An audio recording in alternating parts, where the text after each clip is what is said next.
Hello, hello. So far, things seem to be more stable than they were yesterday, so I'll take that as a W. Today I have, let me check real quick, around about 3 hours,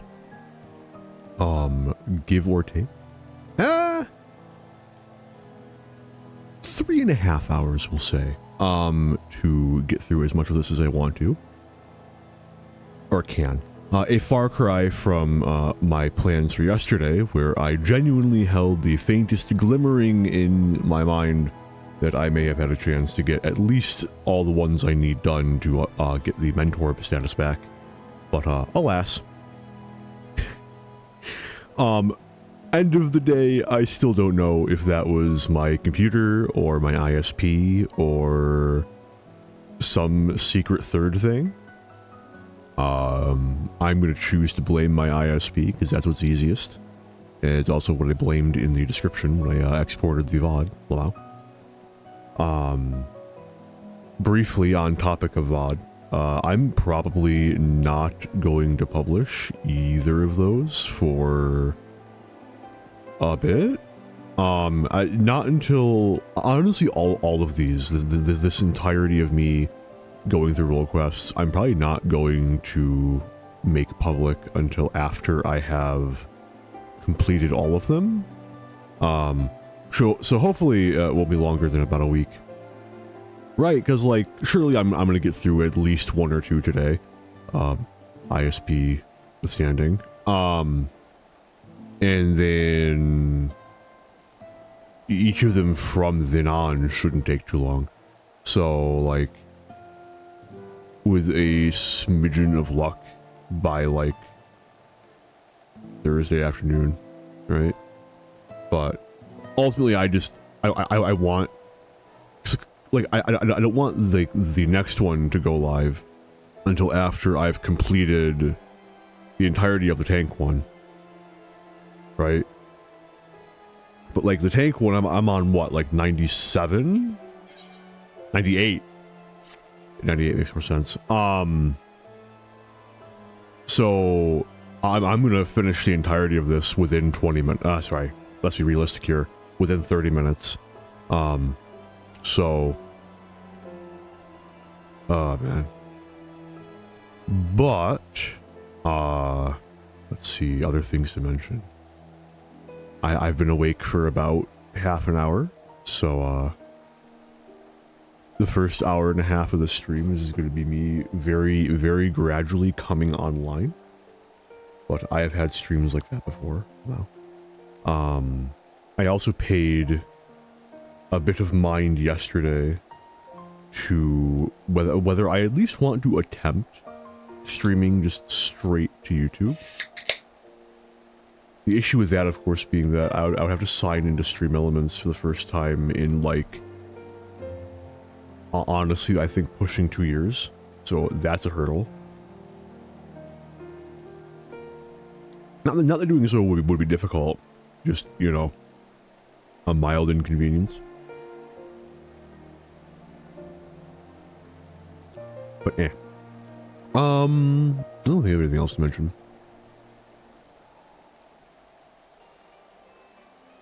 All I really did after stream ended yesterday was run my roulettes again on primarily on Black Mage.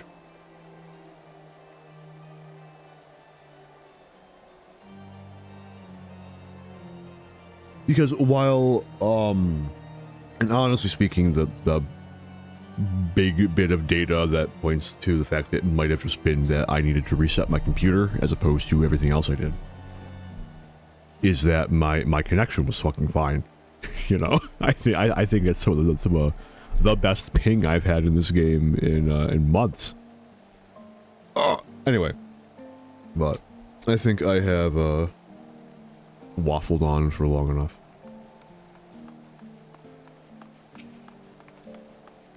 I don't have enough ingredients to make spring dew again. We'll have to deal with Leofine before the cradle's power returns.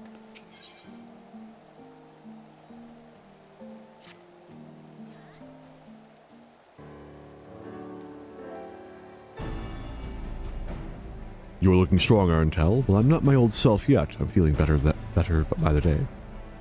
Still, there's much work to be done. I need to be even better than I was before if we're to have any hope of catching Leofine.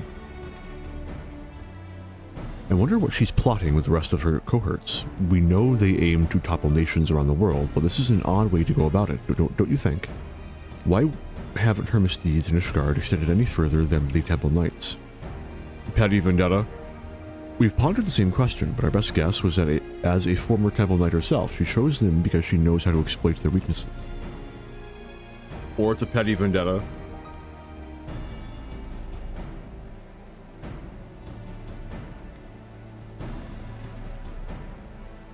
She's using her knowledge as a weapon, and we need to equip ourselves likewise. If we can learn more about her, we might be able to anticipate her next move. A good plan, but I admit I have no idea where to start. Should we ask Firmalbert? I already have. He said that while he never knew her personally, the knights in her old squadron might be able to shed light onto her past. Some of them even now patrol the city, and Firmalbert was a great help in telling me where they might be. You've been busy, Lozeniqui. Well, I can't remember the last time I was awake this long. I don't want to sit around until I got tired again.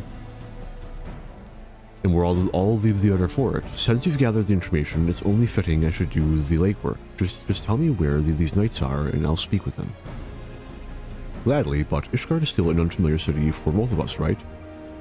Although Firmalbert told me where to go, the names of these places mean nothing to me. Luckily, we have Arntel to guide you.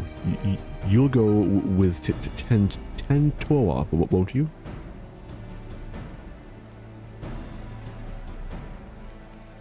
I knew we could count on you. All right, take note of these locations.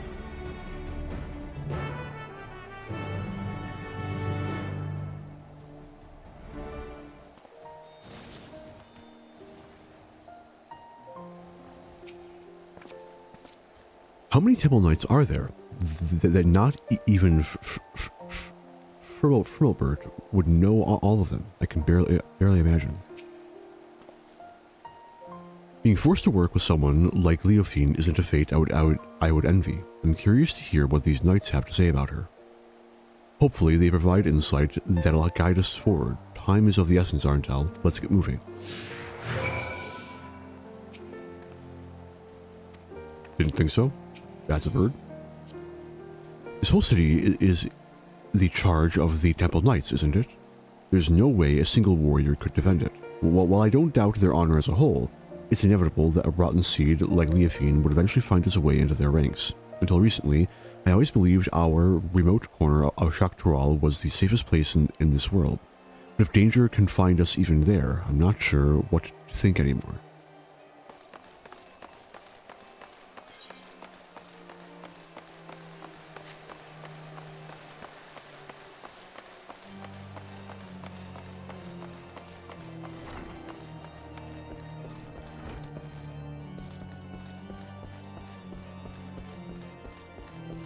In an entertaining twist,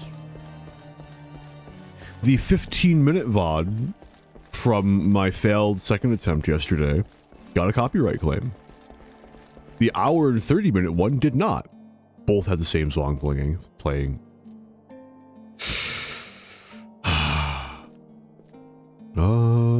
Okay. Now this is a rare privilege. What business could the Savior of Ishgard have with a humble knight? You want to know about Leofine? Well, many Temple Knights come from common stock, but she was different. Despite what she became, Leofine was born of noble blood. Even so, she often made mock of Ishgard's customs and the responsibilities that bound the conduct of noble families. Doubtless, she yearned for freedom all her life, or her idea of it anyway.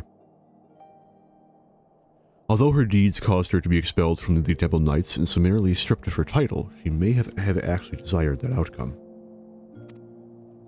If she hated it so much here, all she had to do was leave.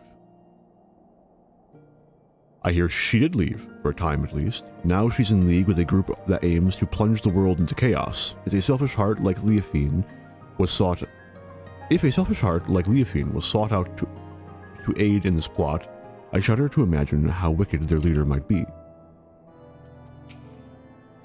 To choose your own path in life is all well and good, but not if it keeps others from doing the same. We've labored for generations to see that liberty is shared equally, but there are ever those who would tear down what we've built. It baffles the mind. Imposing sleep onto another is to strip them of their most basic freedom. That Leafine decries the bond of custody, yet does not scruple to rob another of their will, betrays her base nature.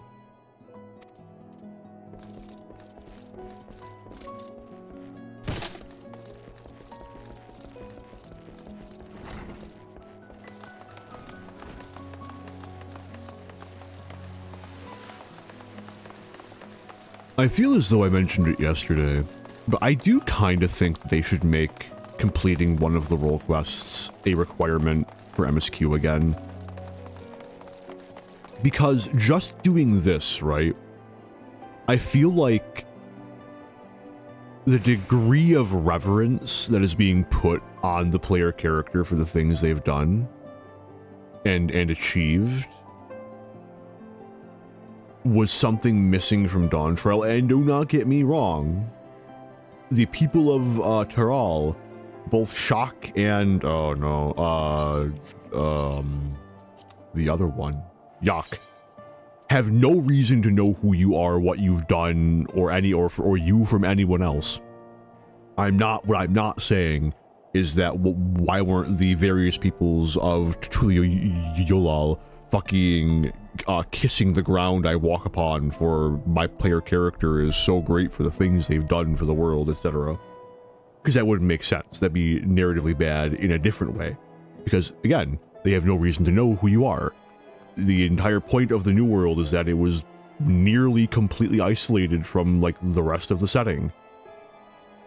You know? But, like, there could have been more moments where they snidely acknowledge that the Warrior of Light could have done something here. Could have stepped in, and they didn't for one reason or another. You know? They didn't because they couldn't. Because of some third thing. Or they didn't because they shouldn't. Because of some fourth thing. And even that does happen. But there are plenty of times where it's not acknowledged. You just kind of stand there. You get fully consumed by ARR syndrome. But I feel like having to go through one of these may have alleviated that somewhat if part of the necessary process of completing the MSQ was functionally being glazed for an entire quest line, because let's be entirely fucking real here. That's exactly what's happening. As every fucking NPC, save for the character who has no reason to understand the deeds you have done, is just fucking worshipping the ground you walk upon because of the effect you had on their region. It does make me wonder how they're going to handle Evercold, actually. I hope they don't overcorrect, because we should not go to the fourth and everyone there worships you, unless they want to do that in an interesting way, where it's kind of like oh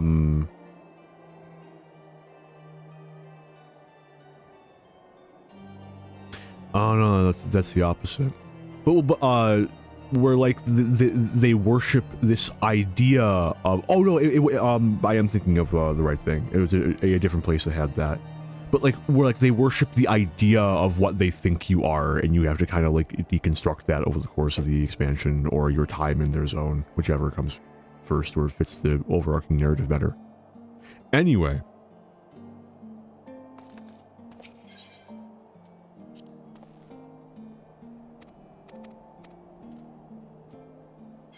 Does he have? He does. I'm going to be going past that way anyway.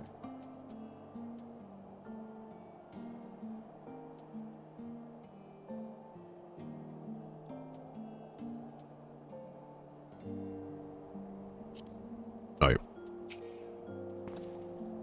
Do you require aid? I must keep watch, so forgive me if I don't engage in idle chit-chat.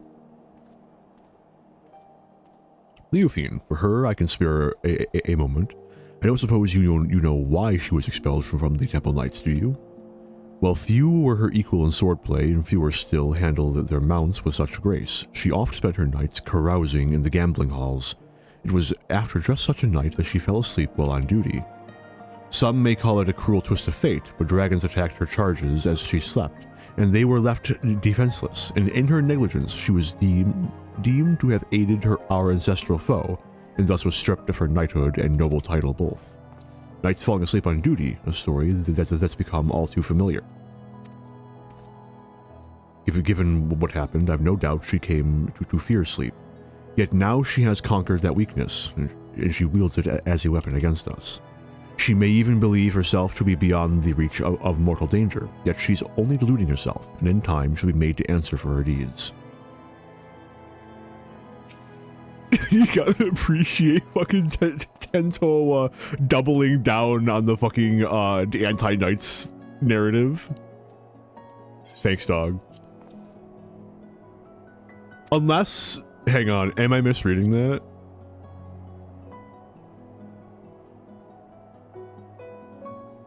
Oh no, it didn't. What do you mean it's not the event log? Oh, okay, so yeah, I 100% him playing into the narrative. What a fucking legend.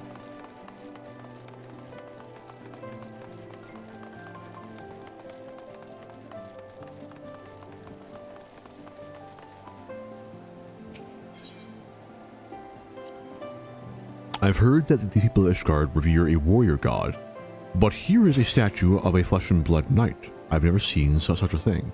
My people make no figures or depictions of our departed, fearing that such objects would keep them from finding their way to the next world. The only idol we keep is the cradle of the sleepless, and thanks to its blessings, a wide eye has always watched over us. So our reverence is devoted solely to the narwhal. It's enough that it guides our people safely to the next sunrise.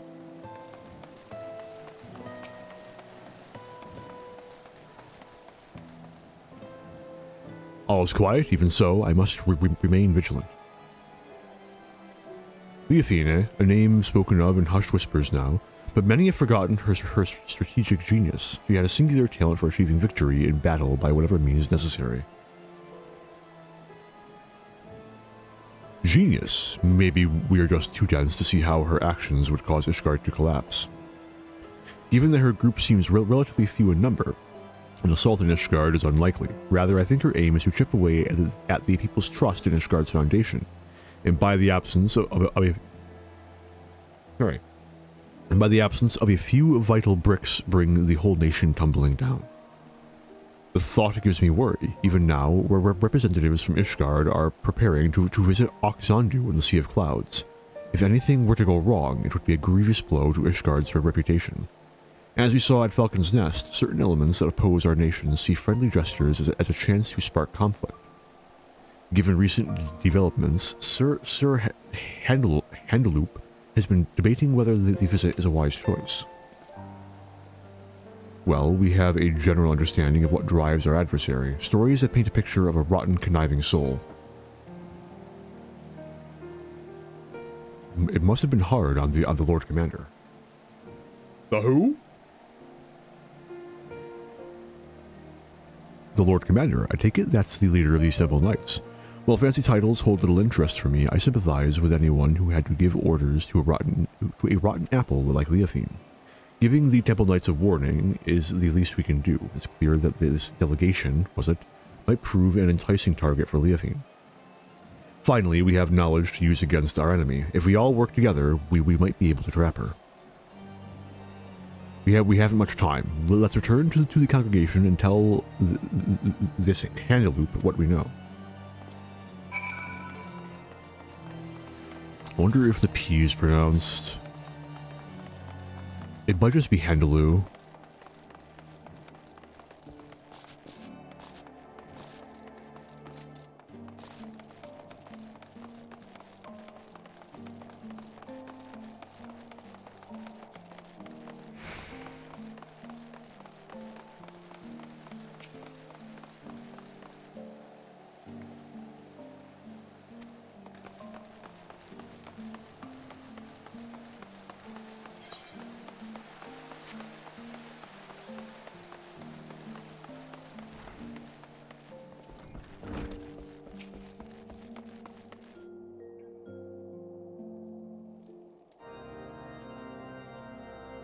You are ever welcome at the congregation, Arendelle. I am well appraised of Leofine's wicked deeds, and your efforts to flush her out have been much appreciated.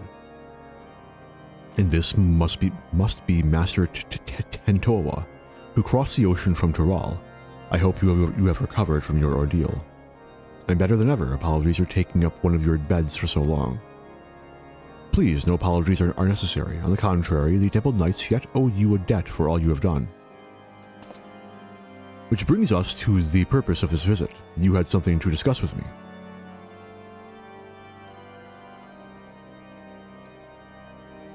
I see you and I had the same doubts. The delegation to Oxandu would be an obvious target for Leofine. I was but recently debating the wisdom of moving forward with our plans. As you know, all of Ishgard falls under the protection of the Temple Knights.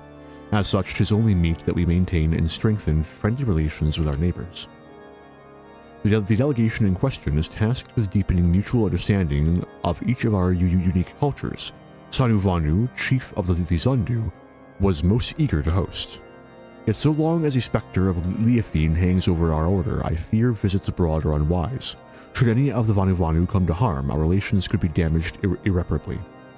As we have no way of knowing if Leofine has caught wind of our plans, I am of the mind that postponing the delegation may be the most prudent course of action, for the safety of all. The Zundu will be safe under our watch.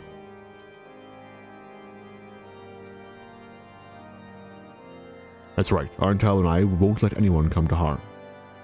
And as long as you warn the Vanu in advance, they shouldn't hold the actions of a rogue against you. If they're truly your allies, they'll see the wisdom in your judgment. Please, send the delegation as planned. It'll be our best chance to capture Leofine. Yes, your words have merit.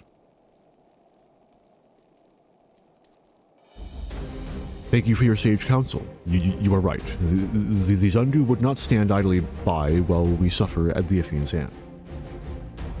In fact, the fellowship between our two peoples was forged when a god assailed their home and was brought low by a great hero, Arendelle.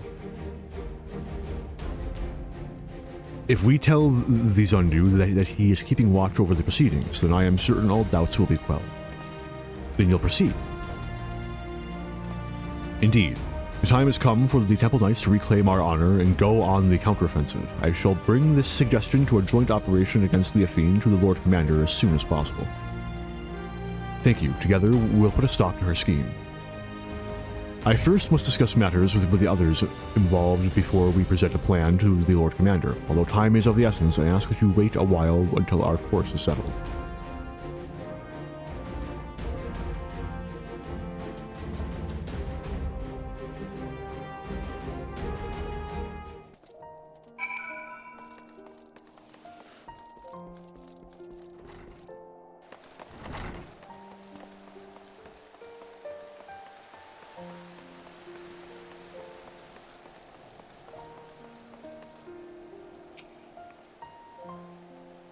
Tentowa told me what you learned of Leofine. To be honest, I do empathize somewhat with her desire to be free from the bonds of sleep.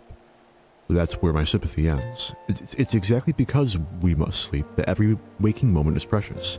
A life awake is meaningless if we can't spend it with those we care about. I realize now that I agreed to defend a people I know next to nothing about. Tell me of these Zundu we'll soon be visiting. They're like the Hanu with even more of a penchant for metaphor. Really, two groups of such people so far apart, the world really is full of surprises. Even a single city is enough for a lifetime. Every day I hear something that gives me food for thought. Like the story of the Dragonsong War, for instance. Generations of animosity between dragon and man somehow ended in a rekindled fellowship. I imagine a whole world like that. A world where there'd be no need for protectors. The wide eye watches not only the monsters in the wilderness, but our neighbors as well. We've barely even considered sending delegations outside our village gates. And the cold snap only made things worse. With everyone struggling just to survive, our every thought goes toward defending our scarce resources. But if we only look outward with weariness, there's no hope for the future to change. no hope to build trust. If only there was a way to bridge the distance between us and greet tomorrow hand in hand. Huh. But maybe that's just a silly dream. Maybe. Either way, it's a beautiful thought.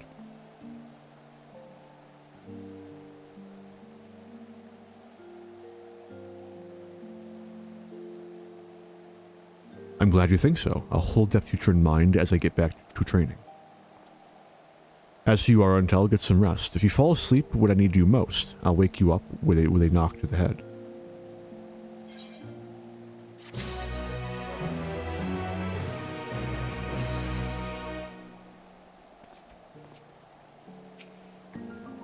Tentoa was finally acting like his old self again. Now I'm sure we're ready for whatever lies ahead.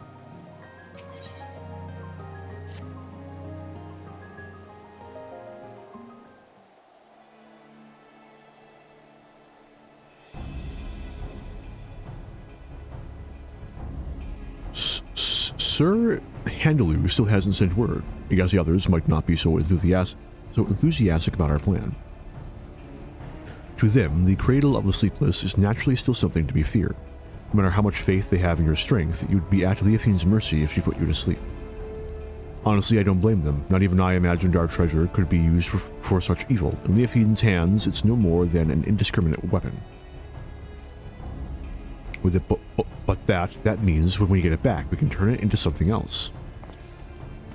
Something no one's ever thought of before. We can find a way to use it without forcing someone to spend their life in slumber. Of course, I agree with you, Tentoa, but we have more pressing matters, namely a rogue knight to capture and a treasure to recover. Yeah, right, sorry, I got ahead of myself. I think the obvious solution is that you have several shut eyes, and they, like, take turns in, like, a schedule. You know?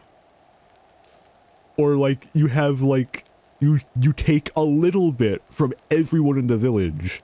So everyone is, like, 1 hour more EP than they usually are. But you get, like, a full extra day.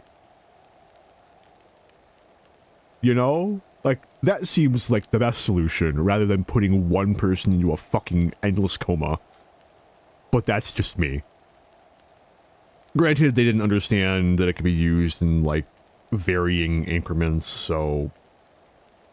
But you know, they've also had the artifact for who knows how many hundreds of thousands, how many hundreds of years, at least. So, you know. Apologies for keeping you waiting so long. The Temple Knights have finally reached a decision concerning the delegation to the Sea of Clouds. And what have you decided? I am pleased to say that these Undew have agreed to join forces with us. Together we shall drive back Leofine should she attack. If her shadow darkens even an ilm of their homeland, our peaceful delegation shall turn into a fighting force at a moment's notice. We shall restore the Temple Knights' reputation and recover your artifact in one fell swoop. Thank you, Handaloo. We promised to do our part if Leofine shows herself. She won't get away this time. We have but to hammer out the finer details. Once we are ready to depart, the first group of knights shall leave by airship. I would ask you both to make your way to Oxondu as soon as possible so you may help plan our strategy.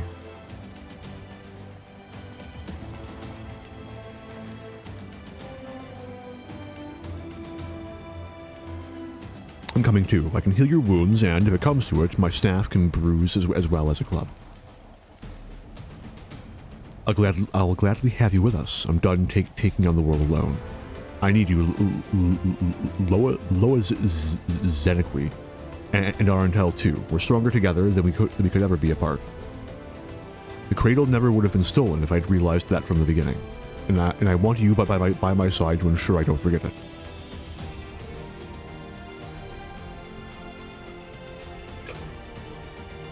Well then, we'd better be off. I'm keen to meet this chief son of Lanu.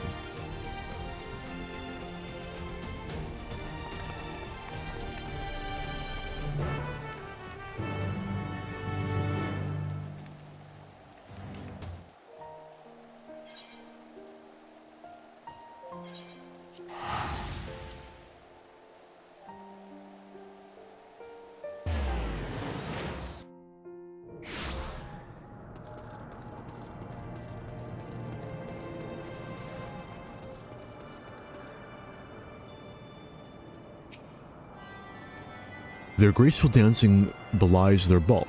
Can they fly, too? No. We're on a floating island, where other fantastic locales can be found in Eorzea. I'm trying to recall... I can't recall any, floating islands in Tyrol. Interesting.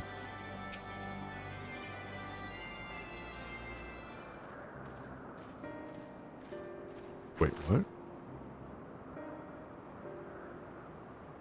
Oh.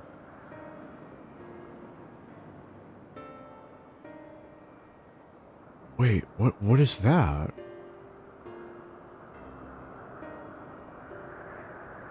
Oh, actually, hey, a moment of research. My apologies. Okay, that's facts. What is that button? Enable monitoring. Is that... Oh... That seems kind of useless on desktop audio. But that does make sense for, mics and the like. Okay, I've satisfied my curiosity. Honored Netherling, your return to Oxanu is as welcome as the arrival of spring. Sanu knows why you come. Wicked hearts seek to bring chaos to our home. And so the Zundu shall rise to its defense if needed. As the sun's rays chase away the shadows of night, the sun drop dance shall keep the tendrils asleep at bay. Chief Sanuvanu, it's an honor to meet you. I'm Tentowa, and if this sun drop dance is as invigorating as you say, I'd love to see it for myself. The Zundu shall dance before Ishgard's warriors upon their arrival. Brave Tentowa is welcome to join the proceedings. That was your original intent, right? I see. If we're to draw Leafine out, it makes sense to pretend like nothing is amiss. Zundu warriors unify their strength together through the Sundrop dance, and the sight is so fearsome that many choose to flee rather than fight. Netherling warriors may learn much from such an approach, breaking the enemy's spirits to avoid needless bloodshed. Yet all dancers must hone their skills before wild animals first, that the Sundrop dance does not fail them at the most crucial moment. It is for that reason our dancers await at the outskirts of Oxandu for the Netherlings' arrival. When the performance begins, it shall draw the attention of all like a roiling cloud coming over the horizon. Watch carefully for any who would take advantage of that moment. After the dance is finished, Netherlings will present the Zundu with... Chief Sanu, Netherling ship appears in the skies like sudden sun shower hurtling toward Earth. Swiftly it descends, crashing down near Zundu dancers. Ship's markings are Ishgardian. Zundu are unhurt, but wounded Netherlings pour from the vessel. Like a lightning bolt in the night, Leafine strikes.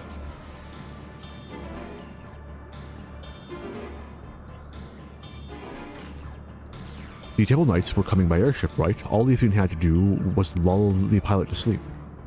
She saw right through us, and now we're on the back foot. Great winds can alter even a raging river's course. What matters is to stand strong and move forward, and now we must offer aid to the Netherlings who come as guests.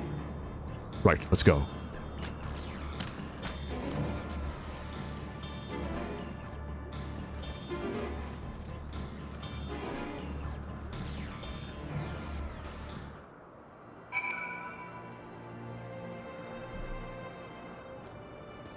Okay. We're fortunate that Leafine chose the outskirts of the settlement to enact her horrible plan. Imagine if the ship crashed over Oxandu, or even Ishgard. If this is the work of the Cradle, Leafine can't be far. We must tend to the wounded, but I won't let her escape again. This ends today, one way or the other.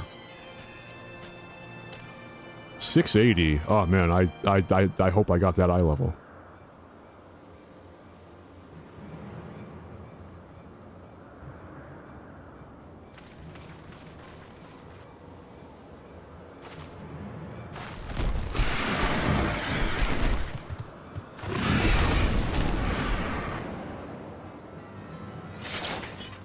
There you are, Leviathan. You came all this way just to greet me. Oh, I am honored. I only hope my gift was satisfactory.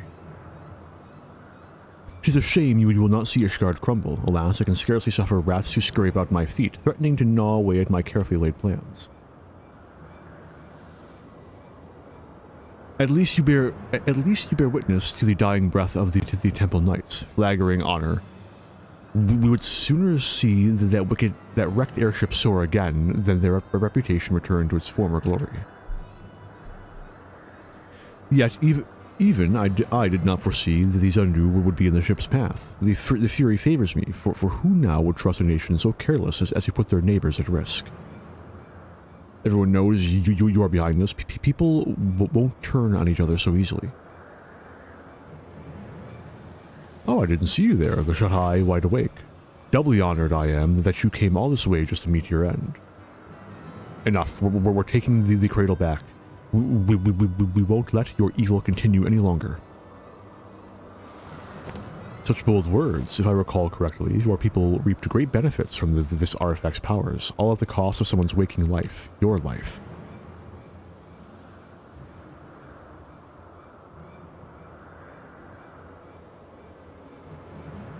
Pray do not misunderstand me. This was not meant to be a denouncement of your people. On the contrary, they have my utmost respect. We are bound by our very nature. No matter how mighty we become, we are slaves to the whims of sleep. Yet this artifact can sunder those shackles and grant true freedom. It makes its wielders stronger and their enemies weak. A perfect weapon, if you ask me. I can't say whether using the cradle is right or wrong. I only know that a life lived at the cost of another is no life at all. You're right about one thing. We are bound by our nature, but that doesn't shackle us. It brings us together. Whether I'm asleep or awake, as long as Loa her is by my side, that's the life I want.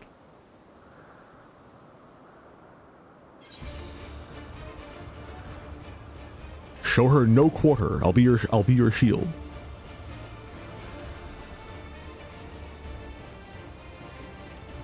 She's exhausted the Cradle's power on the Temple Knights. This is our chance. No plan is without its wrinkles, I suppose. Fortunately, I prepare for all contingencies.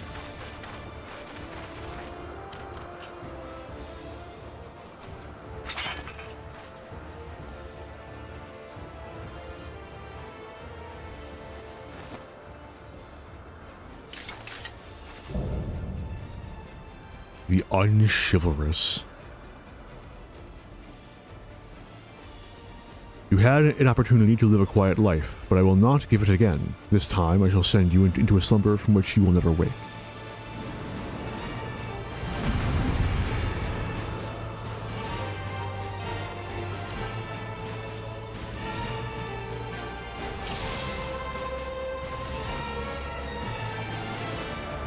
Give back the cradle or we'll take it back. All bluster as usual. Take it if you dare.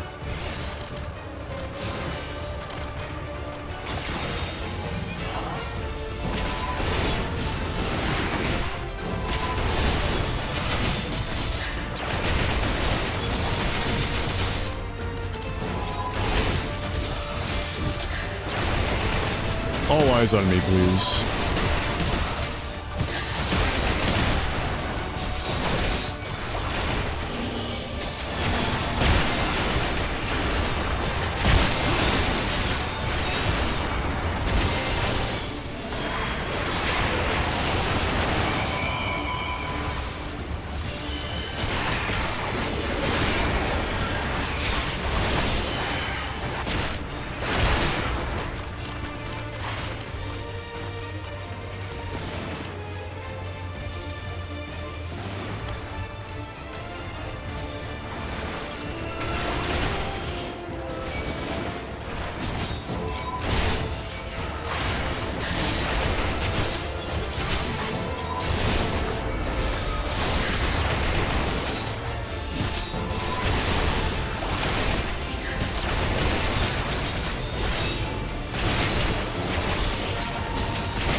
The artifact swells with power. It begs to be released.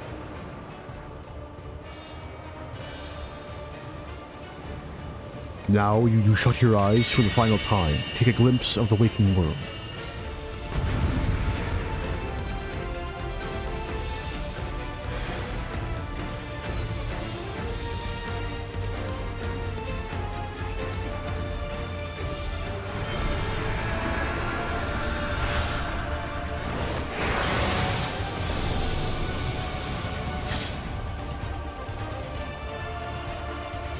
Man, I used those cooldowns for nothing.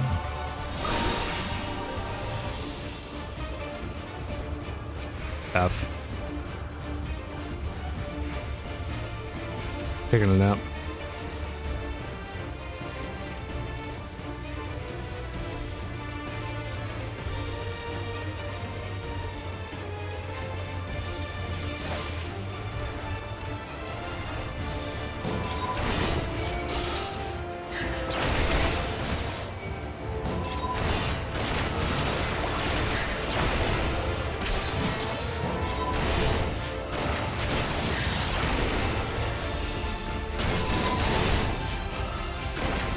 Man, give me a task like protecting Tentoa, and you're only sending 3 ads at me is, honestly, it's almost insulting.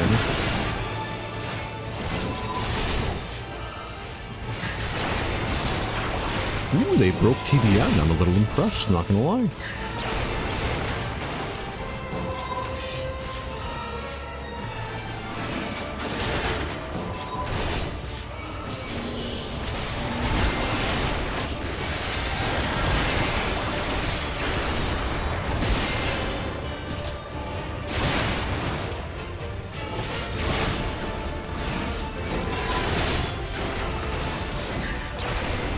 I don't want to waste my burst on not the boss.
You stubborn, you may have won today, but this is not over.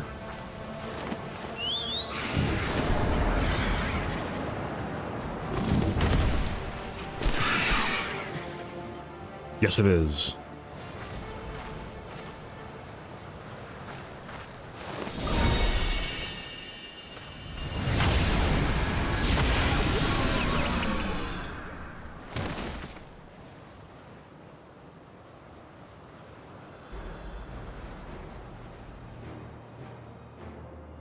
Damned fool. Now, he yells.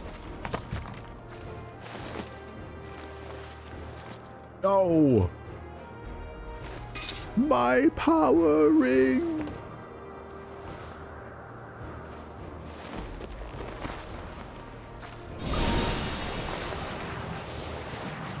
Say goodnight, Leofian.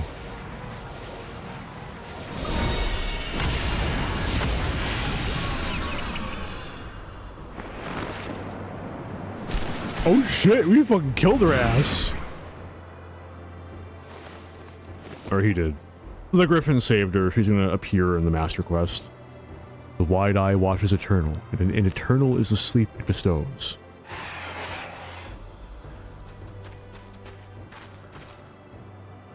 We finally stopped her. Yes, but we have someone else to worry about. Honkshu, Honkshu.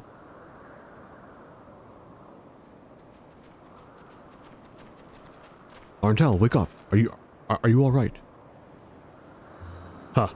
Only he would smile at a time like this.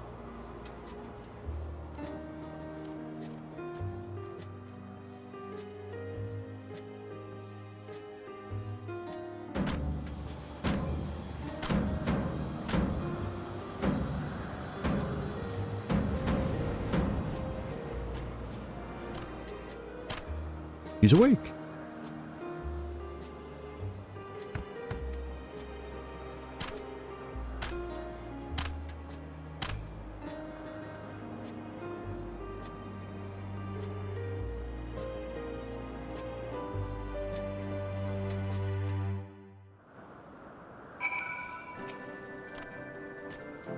Netherling looks hell as a warrior in their prime. Good. Our wicked foes fled from Sundrop Dance like twilight before dawn. It's good to see you awake. Don't worry, you are to sleep for long. And judging by your fierce expression, the cradle didn't sap any of your trademark vigor.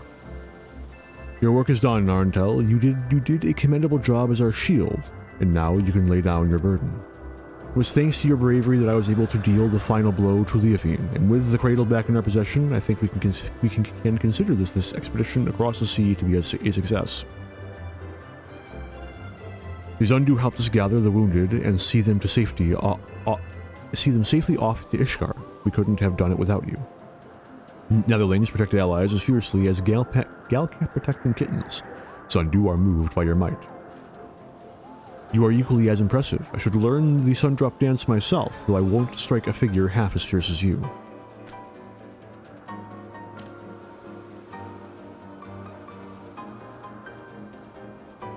The Zundu seem to have everything well in hand, and Handaloo is likely eager to see us. We should return to Ishgard as soon as we can.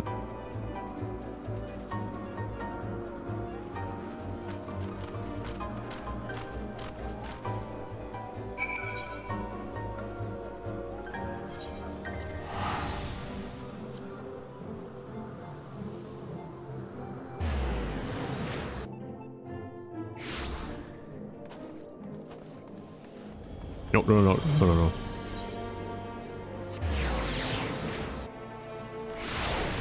Every second is precious.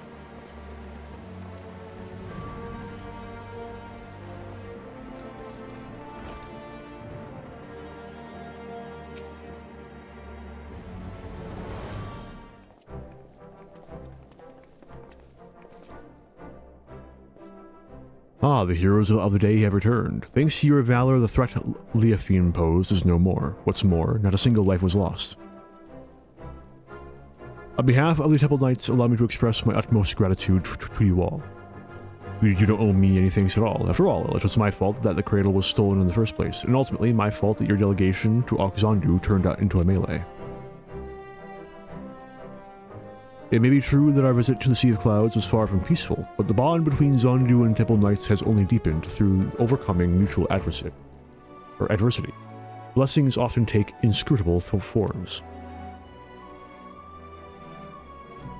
And while we know not whether Leofian yet lives, we do know that she can no longer reach the source of her ill-gotten power, so we have little more to fear from her.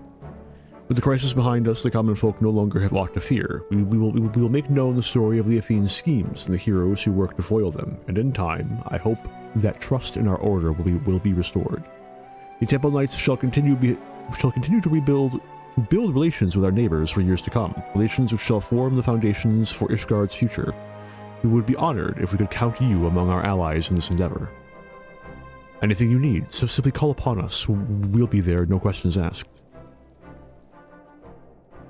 And with that, it's time we returned home. It's been an honor.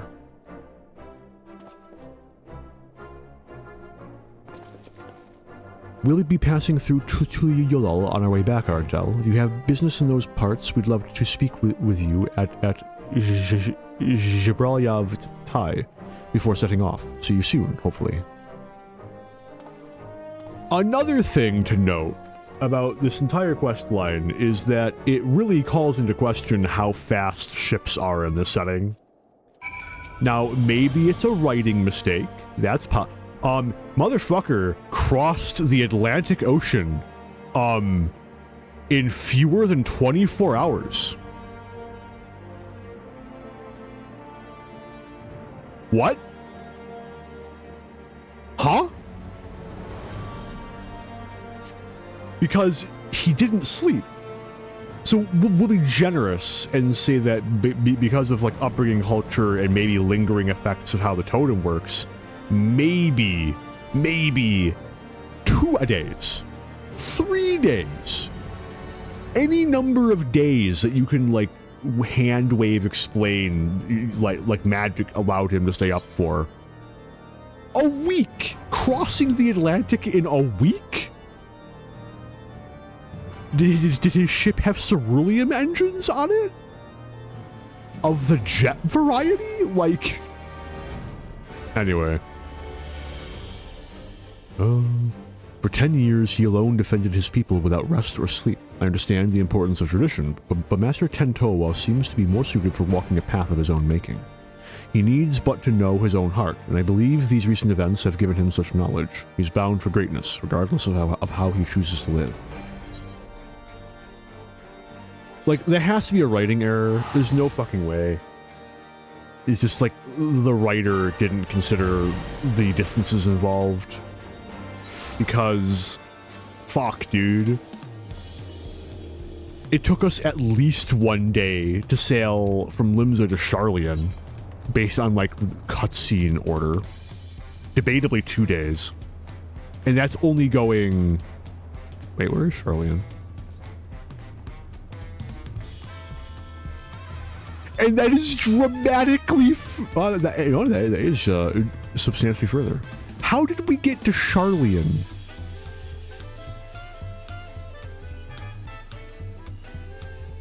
No, I guess it's explained. I'll take that criticism back. Oh, man. Oh, Mare City is on the map now. That's cool. But for some reason, I thought it wasn't. Anyway, getting sidetracked. Moving on.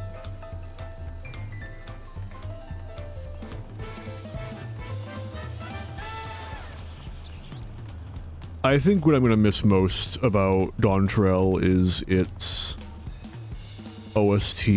I really like big band music like this. I struggled to find it because it's not in the zeitgeist. I'm glad you went back to Tural, Arndel. I'd been in Ishgard for so long, I'd almost forgotten what it's like to sweat, but I remember now, you can be sure.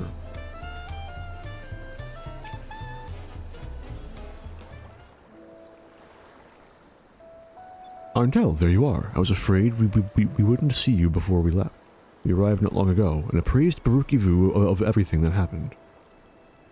This is the longest I've spent away from our village, but even though Tuliolal and Ishgard were like entirely different worlds to me, I was only ever treated with kindness.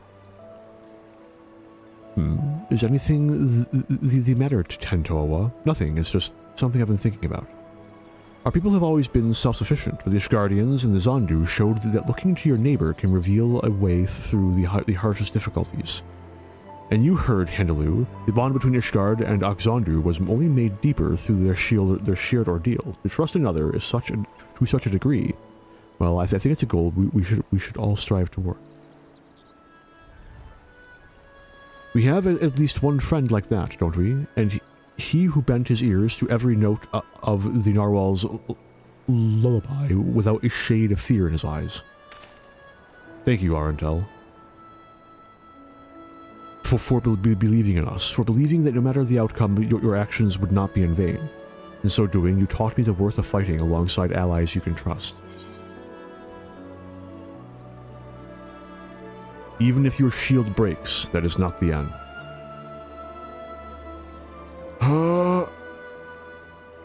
You're right. It's our faith in our allies, and their faith in us, that gives us the courage to protect each other.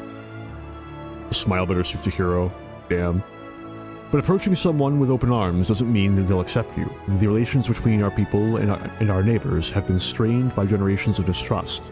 We must take care to mend them properly. If we can do that and learn to look towards the future hand in hand, then there will be no need to use the cradle ever again. People can sleep and dream untroubled and awaken with bright eyes. I want to see those days come to pass. Me too. Then you and I can finally spend more time together. Right, of course.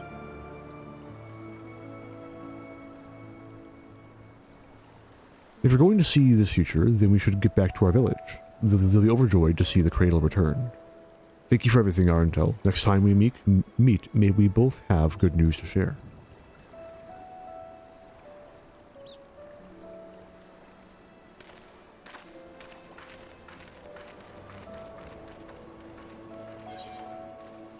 Wahoo! Like, man, there was like at least another like 50 odd minutes left. Man, next up. Oh, incorrect. I'm thinking. Man, it's been a day. I've forgotten even more what each of their fucking things were described as.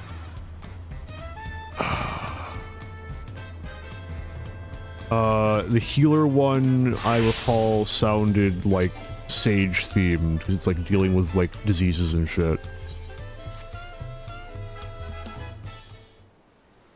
Arguably, White Mage would also fit quite well. What business do you have with me?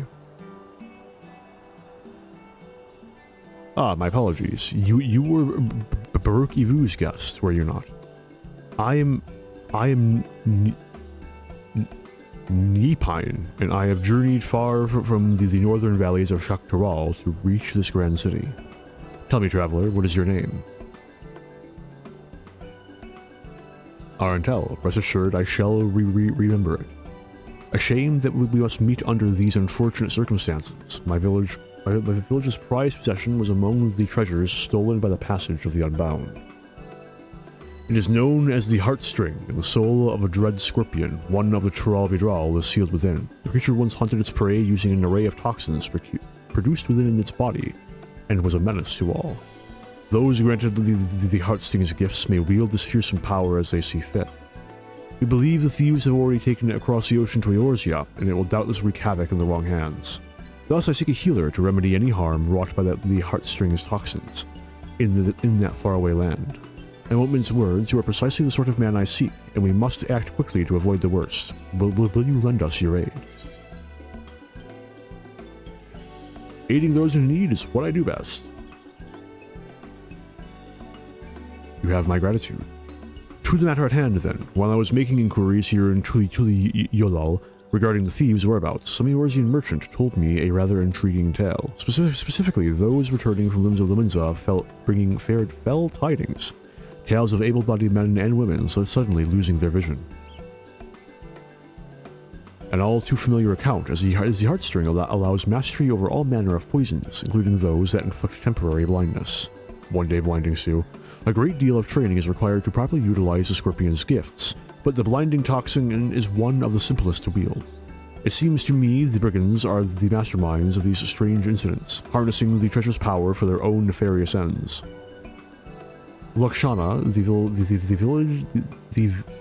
Village elder's daughter makes for Lominza in pursuit of the Heartsting. I intended to set sail with her, but my foot was badly injured by a strange mechanical doll during the thieves' ambush. Lakshana insisted I remain here to recover, and she would not take no for an answer. I think it's Loshkana. I must ask if you cross the sea in my stead, and provide Loshkana your aid. Considering that our enemy wields deadly poisons, the danger is too great for her to face alone. Based on when she departed, I presume she arrived at her destination by now. She boarded a merchantman captained by a woman named Bladbrida, who is primarily based in Limsa Lominza. She may be able to help you locate Loshkana.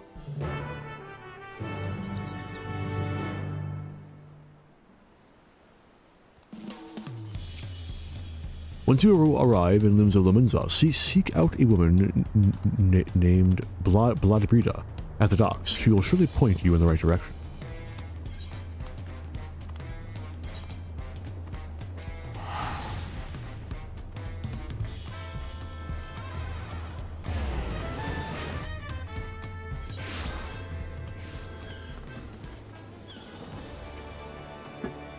Yeah. Limbs was lively today. Oh no, bullying.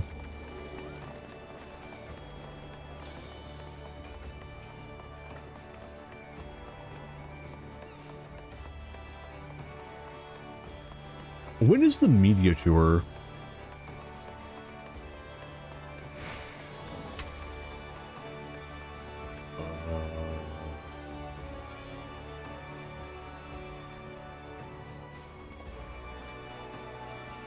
Very cool. This is not giving me the information I want.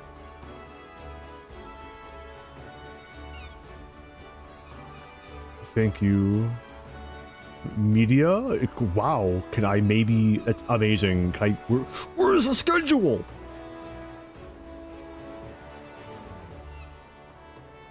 Yeah. Very interesting. Where is... Start your free trial. I just want to know.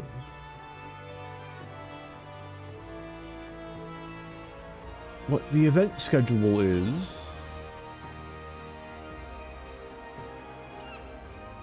I just want to know when the media tour is going to be.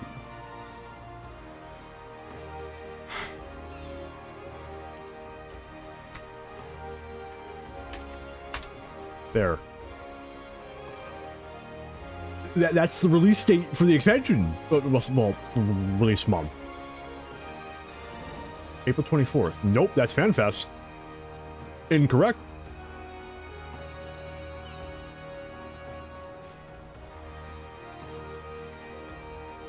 I don't think I'm gonna find the answer I want.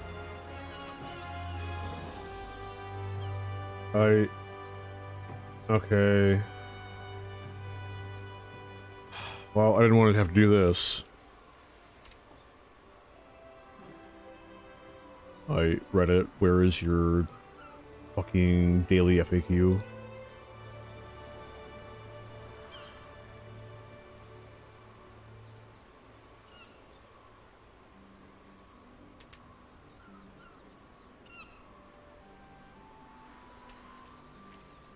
Of the ever cold media tour is the one where they are going to be going, the one where they will be information on the evolve mode jobs / oh, you know what? Actually, I don't need to post that because it'll make, because the Endwalker cycle is coming back to me. It's gonna come out. Yeah, it'll be like after the last FanFest. that, or it'll be in between Berlin and JPN FanFest, because it's after we know what both the jobs are. Yeah, that's right, that's right. Because that's one of the major parts of the media tour, is just that, like, giving various influencers a chance to fuck around with the job changes and new jobs.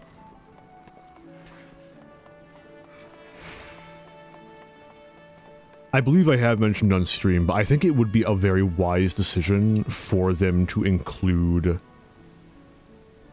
a... So when they release the benchmark 100% should have the ability to load into a room with a training dummy and all of the jobs that are currently out right now Dawn Trail. The 2 new jobs, leave that on mystery to fuck around with on launch day. But, like, the benchmark should include the ability to mess around with the evolve jobs in their very nearly to final form. Because, you know, it's kind of a big change. Yeah.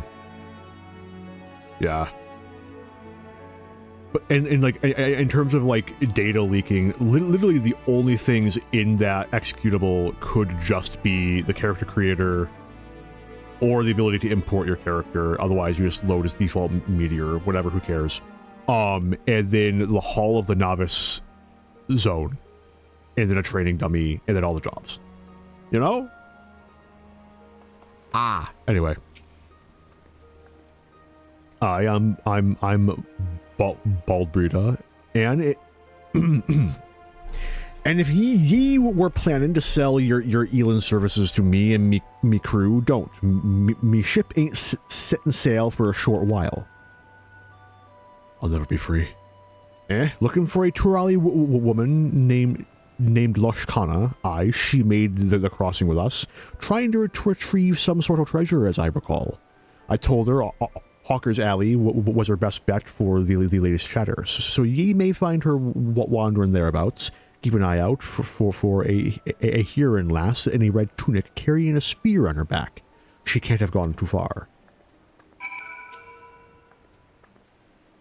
You're like to find Loshkana wandering about Hawker's Alley. Remember, Huron lass, red tunic, big spear.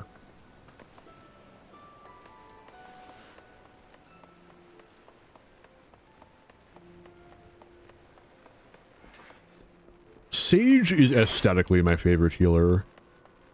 Scholar is mechanically my favorite healer. White Mage exists.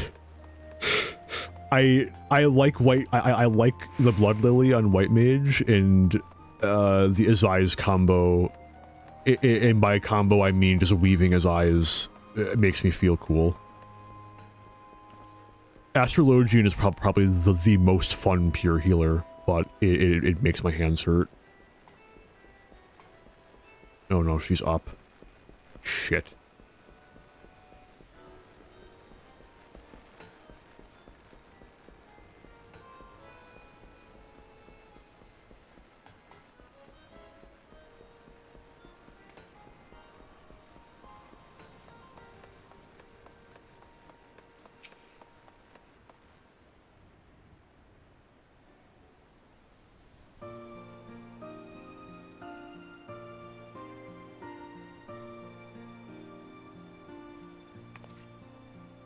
Oh, hello there, stranger. Can I help you? Nyipines sent you to help, did he? Seeing as I've hit something of a dead end, your timing couldn't be better. I suppose proper introductions are in order, then. I'm Leshkana of Shaktaral, and you are? Arentel of the Dark... Witness of the Dark Apocalypse.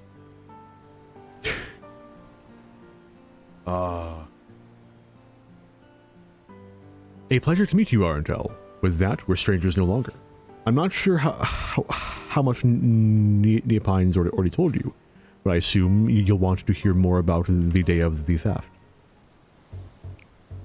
My father and Neopine had just set a trap using one of the Heartsting's toxins, and were on their way to return the treasure to its resting place.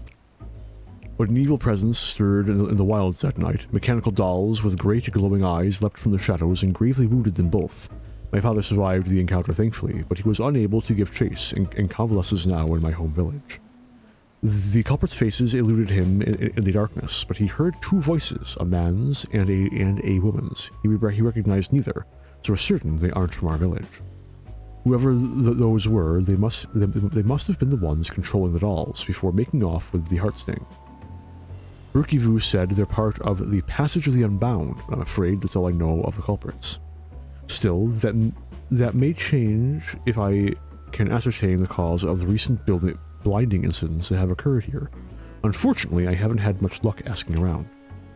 The thought of addressing even one person here is, well, overwhelming. When you're from a remote village like mine, the few I've attempted to speak with were too busy to even listen in the first place. You, on the other hand, look ready to take on the world, or at least the city. I'm sorry to ask this of you so soon after we've met, but could you help me gather the latest hearsay at the markets? Many thanks. I'll search the quieter districts for clues in the meantime, and hopefully not get myself lost along the way.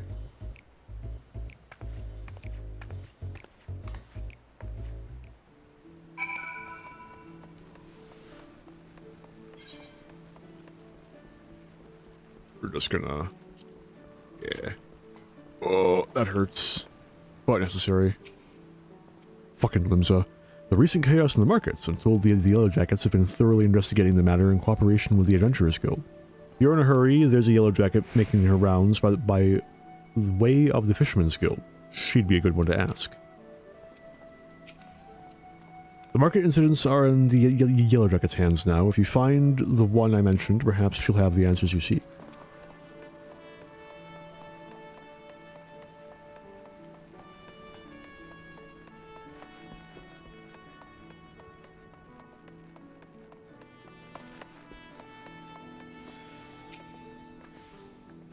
Well, yes, I know about the blinding incidents. I experienced it firsthand. I was rather peckish, so I purchased some fruit from a local stall and took a few bites on my way home. But before I knew it, my vision went dark. I stood there, shaking and crying, terrified of what would happen if the darkness never faded. I thought I was alone until I heard a woman nearby howling with laughter. Fortunately, I didn't suffer for long. A passing adventurer cured my sight with Asuna, and I went about the rest of my day as though nothing happened. But I haven't been able to look at fruit the same way since. I'm relieved my sight could be healed with Asuna. I don't know what I'd have done if the adventurer hadn't passed by.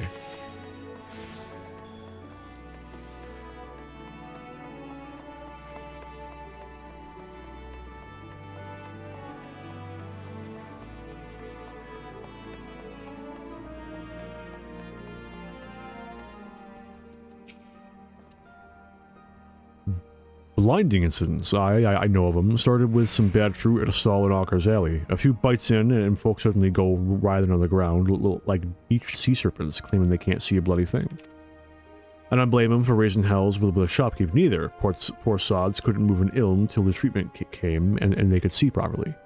The shopkeep was rightfully furious about the whole ordeal and took it up with his longtime supplier, escalated into a real spectacle it did. Turns out the same problem was occurring in other stalls and with fruit from different suppliers.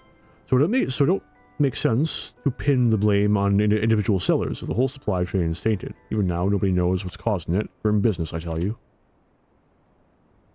Your investigation of Falker's Alley has proven successful, but you sense there is more to be found. Seek out the Yellow Jackets on patrol, who may have further details on the blinding instance.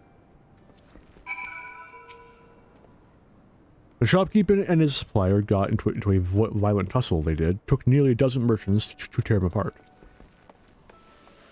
Lol. Lamau even.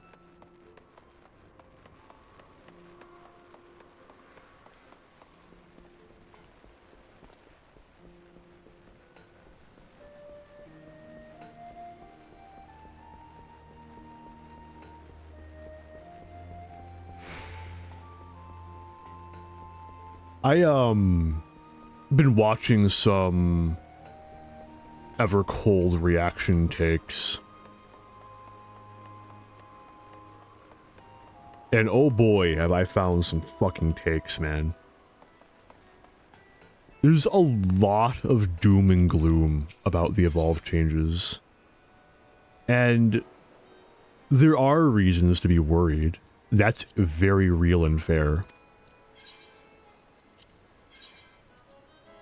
But like coming across, oh no, coming across the take that like the game is doomed and how dare you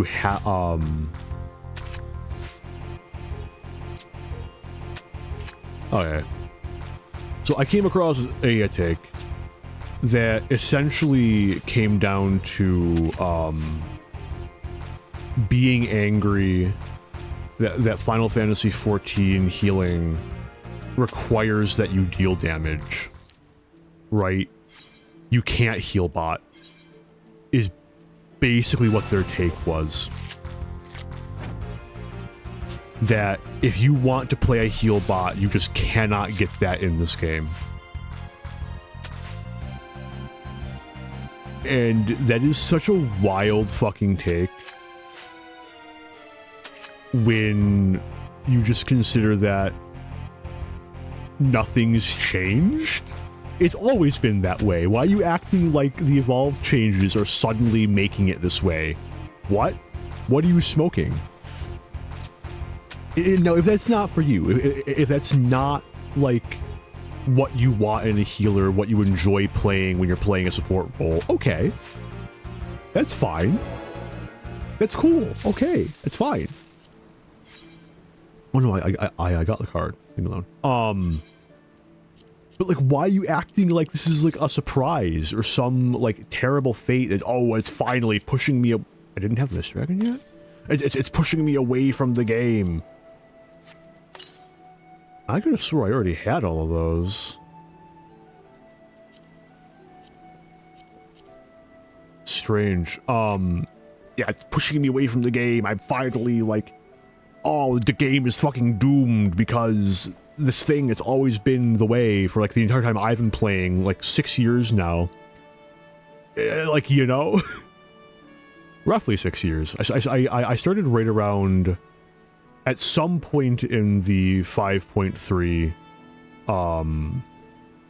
patch cycle, because I remember the launcher having the 5.3 art on it. But it's just like, why? It's like, you're complaining about the like healer is doomed, healer's fucked. And I'm like, man. Oh, man.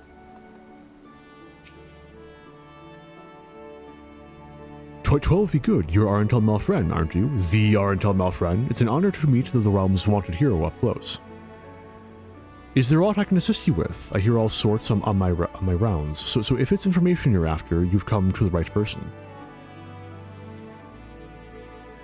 Oh yes, the serial blindings. They're causing a terrible ruckus around here. You know, a woman in red came this way a few moments ago to ask about the very same. I take it you two are acquainted. Aha, I thought so. As I told her, another incident was reported yesterday morning. The victim bought fruit from a local vendor, took a few bites, then temporarily lost all vision, same as the rest. The vendor in question was last seen in the south of the Octant, so I'm headed there next to follow the trail. You're welcome to join me if it'll help your investigation.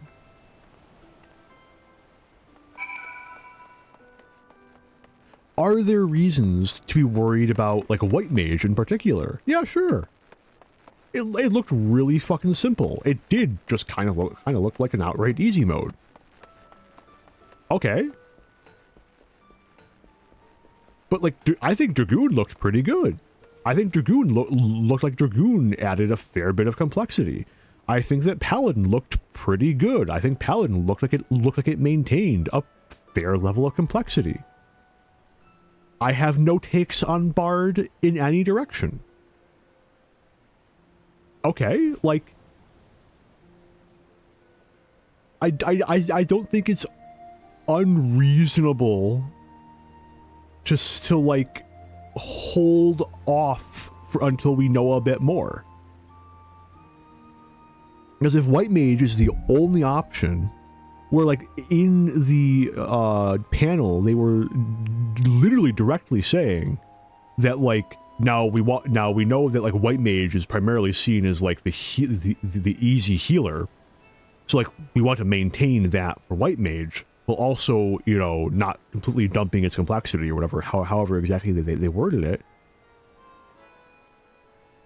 Maybe that was the intention, and like we can argue if they should have, you know, personally, actually, you know what, I will say that there are a number of parts of that were not explained enough, even with how long they gave it, because of how big of a change it is, or how worrying of a change it can look like.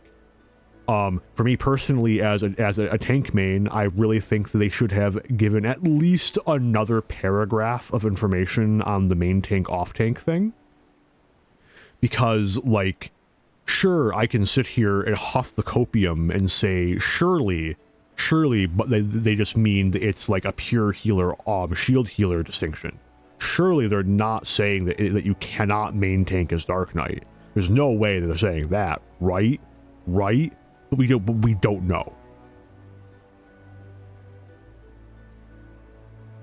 So, like, I personally just think it's a lack of information. I don't know.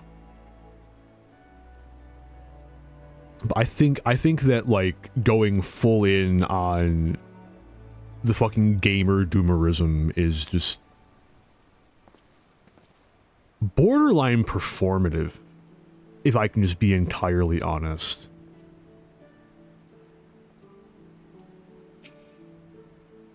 Can't move. Arntel, is this man going to be alright? I don't know, it's not letting me assume him yet. He's paralyzed. We've got to do something, but I have no talent for healing magics. I don't suppose I don't have any spine drops on me either. Perhaps Asuna might do the trick. I don't know, man. I already tried.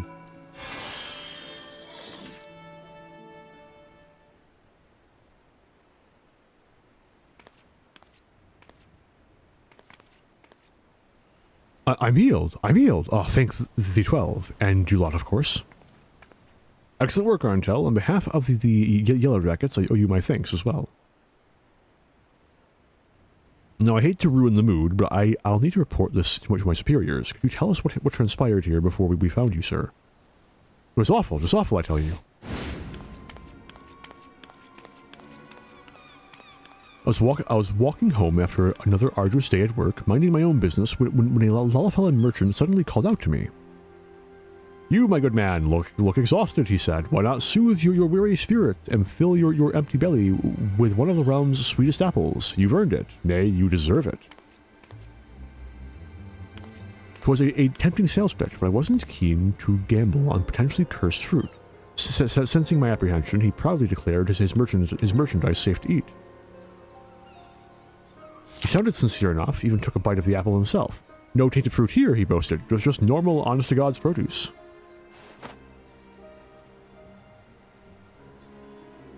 He sold me the apple at a reasonable discount, and all seemed well.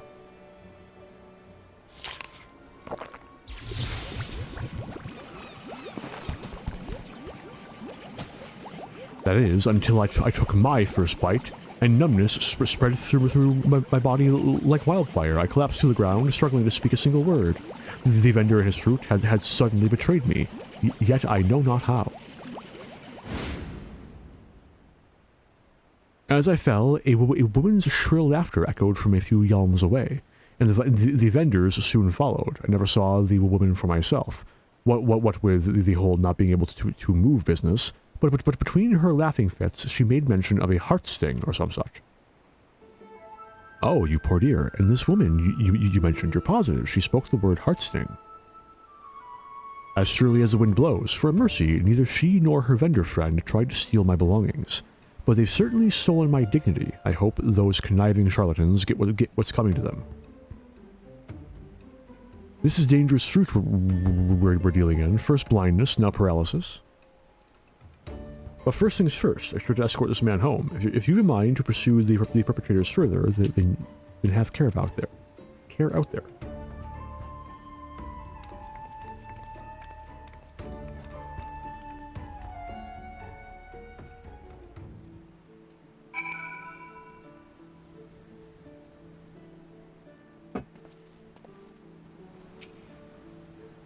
There's no doubt about it then. Our thieves are at large right here in Limsa. The blinding toxin is simple enough to master, but it's unsettling how quickly they've learned to inflict paralysis as well. I just don't see what purpose this all serves. Were you able to learn anything of their motives? Oh, I know where this is going. So they take pleasure in their victims' pain, but nothing more. At least nothing more we know of. Whatever their true aim may be, we must discover it quickly before more victims suffer at their hands. A hunter must adapt to their environment if they wish to snare their prey, but I have so much to learn about this place. Still, I've tracked them this far, which is a good start. For the time being, I'd like to petition those officers in yellow for new information they require on the Heartsting's whereabouts. When we come across any promising leads, I hope I can count on your support again. So their game is to destabilize the mercantile empire of Limsa, and that's how they're going to make Limsa fall apart, because all their trade dries up because their produce is tainted. I see.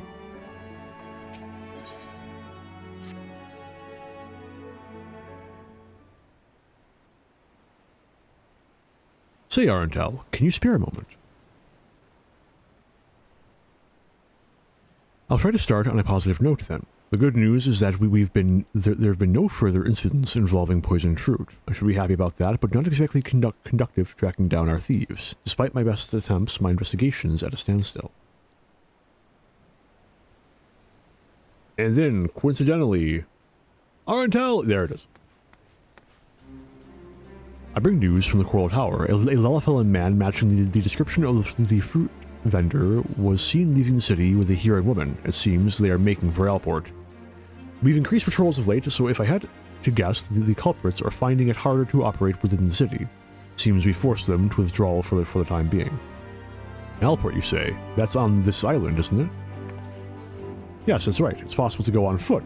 The ferry by the Fisherman's Guild can take you straight there.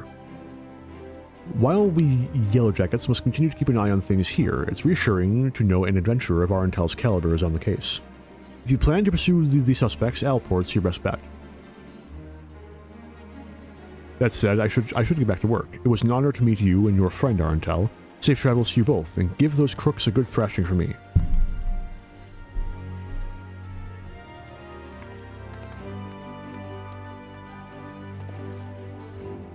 The city's protectors place so much trust in your abilities. I'm lucky to have you on my side. When I first set sail for Eorzea, I feared I'd never see the Heartsting again, but we're one step closer to bringing it home. In any event, we just find our way to the port town before that pair of troublemakers defiles another fruit supply. I'll go on ahead and take the ferry. Meet me in Alport once you're ready.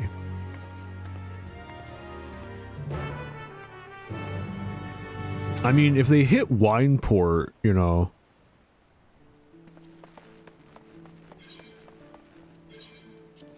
I just don't see how... I mean, like...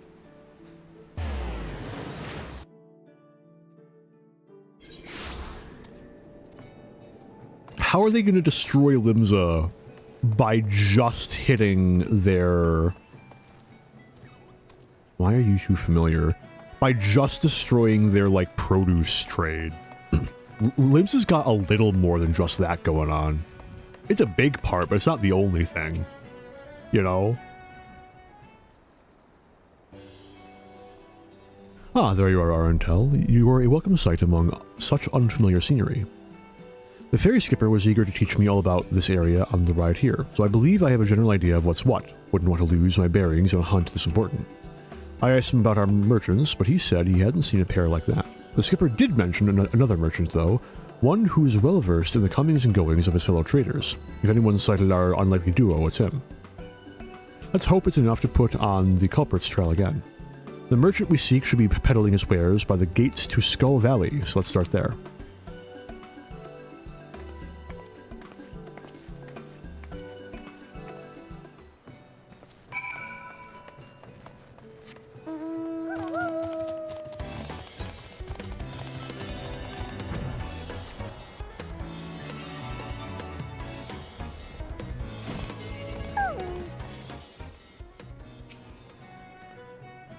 He matches the skipper's description. I think we found our merchant.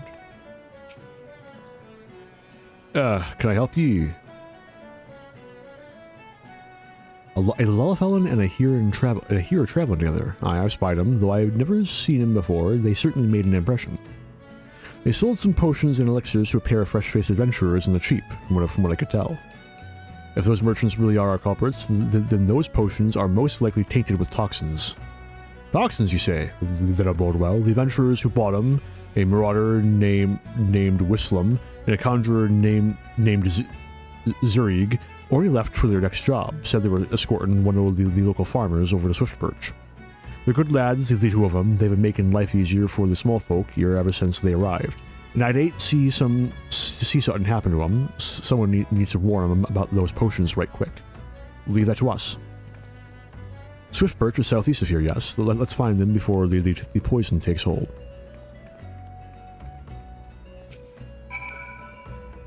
I have a supplier to meet elsewhere, so I can't stay long. But please, find those lads before it's too late.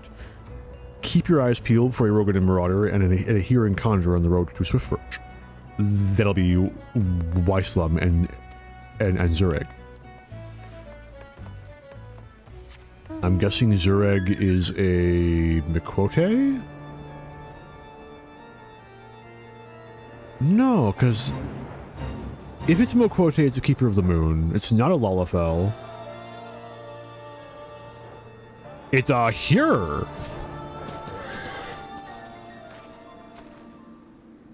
No, it's an Alizin. No, is it a Hearer? I guess we'll find out. I'm gonna need you guys to get a little closer together, please. Oh, you're ranged? Oh no, there we go.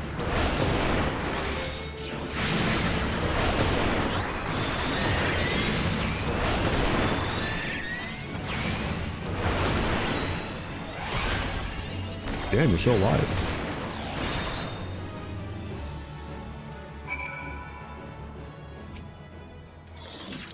I can't stop these blasted hiccups. Please, you must aid Whistlam. Hello, Whistlam. Hello, Fraught Farmer. That was too bloody close for comfort. Thanks for saving our arses, lad. Senior Guard Arntel, we're being watched. Are we, though? I understand why they don't. But I think it would be cool if, like, you could see, like, them as uninteractable NPCs somewhere around, you know? Phew, thank the gods you found us when you did. Those potion sellers must have swindled us. One draught of elixir was all it took to send Zerig into the most furious fit of hiccups I've ever seen. Poor bastard couldn't cast a single spell. Who are you calling a poor bastard? If the Heartsting's toxins are at work here, we should be able to cleanse them with a Suna, just like last time. I'm sorry, did you say... Oh, sod it. We'll have plenty of time to chat after Z-Rig stops hiccuping up a storm. I hate to ask more of you, but if you could cast a Suna on my partner, I'd be much appreciated. It's a free spell, my dog. Oops. Ain't even got a cast on.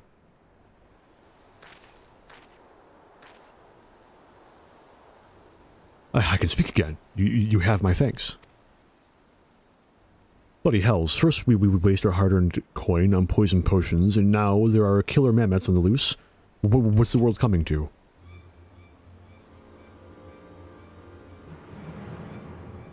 Who goes there? Show yourself.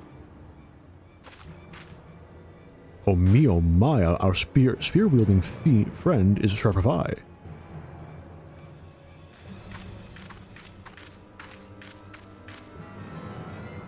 How exactly do you plan to escape? You're the frauds from Alport. Why yes, and watching your scrawny compatriot suffer was the highlight of our day. I admit the poison was meant to silence him, but hiccups, 'twas comedy at its finest. Perhaps the elixir reacted with the venom. Regardless, we've had our fill of fun from the results, so I shan't complain. Venom? Then you must be the thieving cowards from the Passage of the Unbound. Oh, my sweet fairy apple, you know us. I suppose that means we're famous. I can't believe it. Oh, who am I kidding? Yes, I can.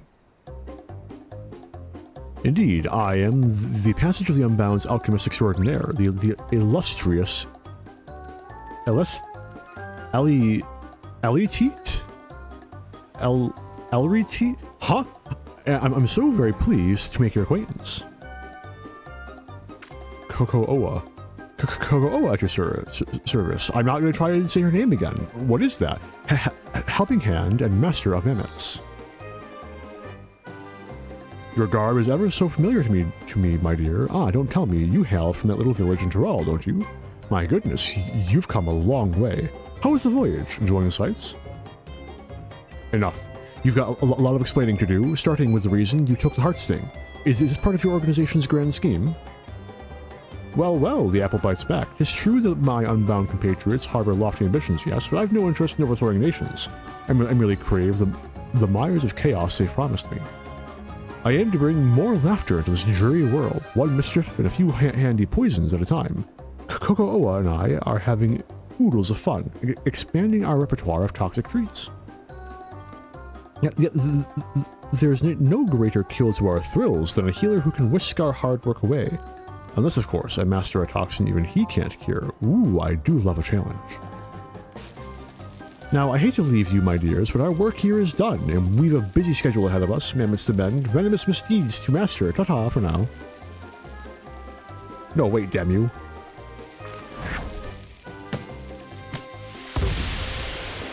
Healers are a range job. Ah, that stench smells like a corpse that shat itself.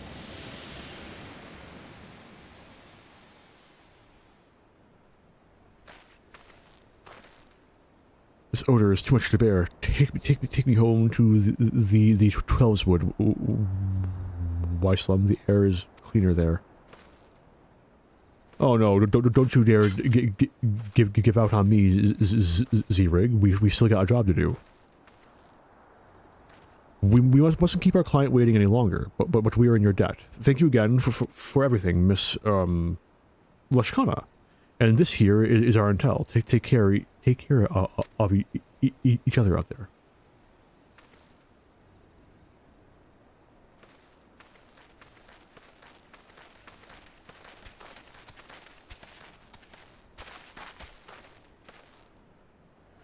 Much as I'd like to track down the Unbound, I know better than to tread further into their territory without a plan. For now, I think it best we return to Limsa Lomensa.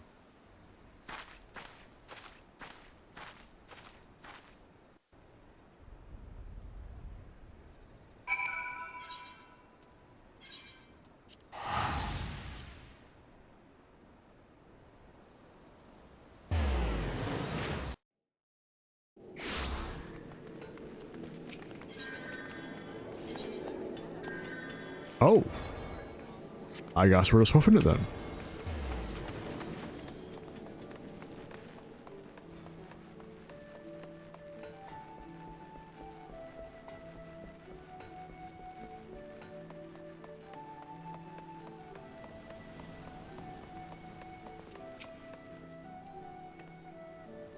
Thank you for the support back there, Arntel. Asuna truly does work wonders. And that... Elirati? I'm going with that. I can't stop thinking about what she said. My blood boils knowing that this is all some sick game to her. How dare she toy with a Heartsting for her own amusement? Honestly, even the youngest children in my village have more sense. Still, we did make progress. Now that the villains have revealed themselves, it'll be easier to give chase when they choose to make their next move. In any case, I'll keep you apprised of the latest news as soon as we hear it. We'll be back to the hunt before long.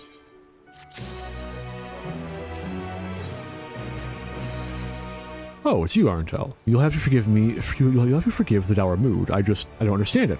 How is it that Aliratri and Coco Noah can so grandiosely reveal their names and identities, yet I remain unable to track them down? I've been following the latest hearsay. I haven't had much luck. Not a soul's seen them since the incident with Weislum and Zirig. But that's not to say I've given up entirely. Now that they know I'm on their trail, I suspect they're using my unfamiliarity with this island to their advantage. I dare say they are lying low outside the city. That's why I propose a trip to the Morby Dry Docks. Folks here often speak of it, but I've yet to go there myself. So it seems as good a place as any. If you're game, I'll meet you there.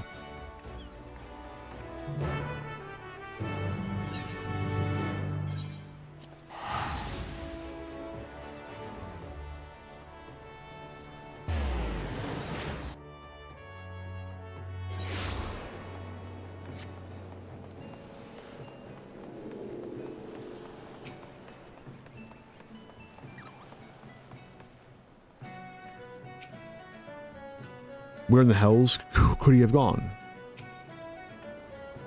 Ah, there you are, Arntel. While I was waiting for you, this fellow came asking for help. Sorry to trouble ye, but me little brother's gone missing, and I could use a hand finding him. He said he wanted to see the ships I made, so I started showing him around, but next thing I knew, he was gone. Lad's probably got himself lost. Oh, that poor dear. I know we still have the heart sting to consider, but I'd like to search for this man's brother, if that's alright with you. Much appreciated.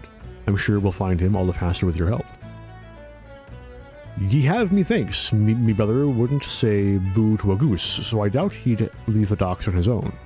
He's got a mop of red hair like mine, so you'll know him when you see him. We'll keep an eye out. I know you're itching to search for him as well, but I could ask you to wait here in case he comes back. Let's split up so we can cover more ground. Good luck. That's an interesting idiom. When saying boo to a goose sounds fucking terrifying. Have you seen geese? It ain't like me, brother, to wander off like that. With any luck, he won't have gone far.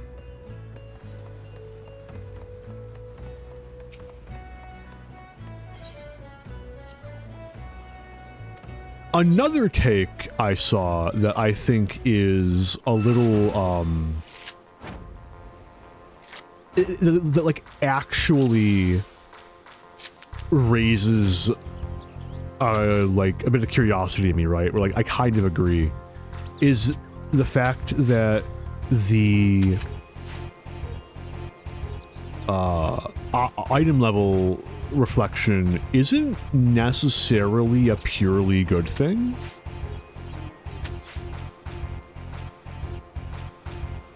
That it is going to like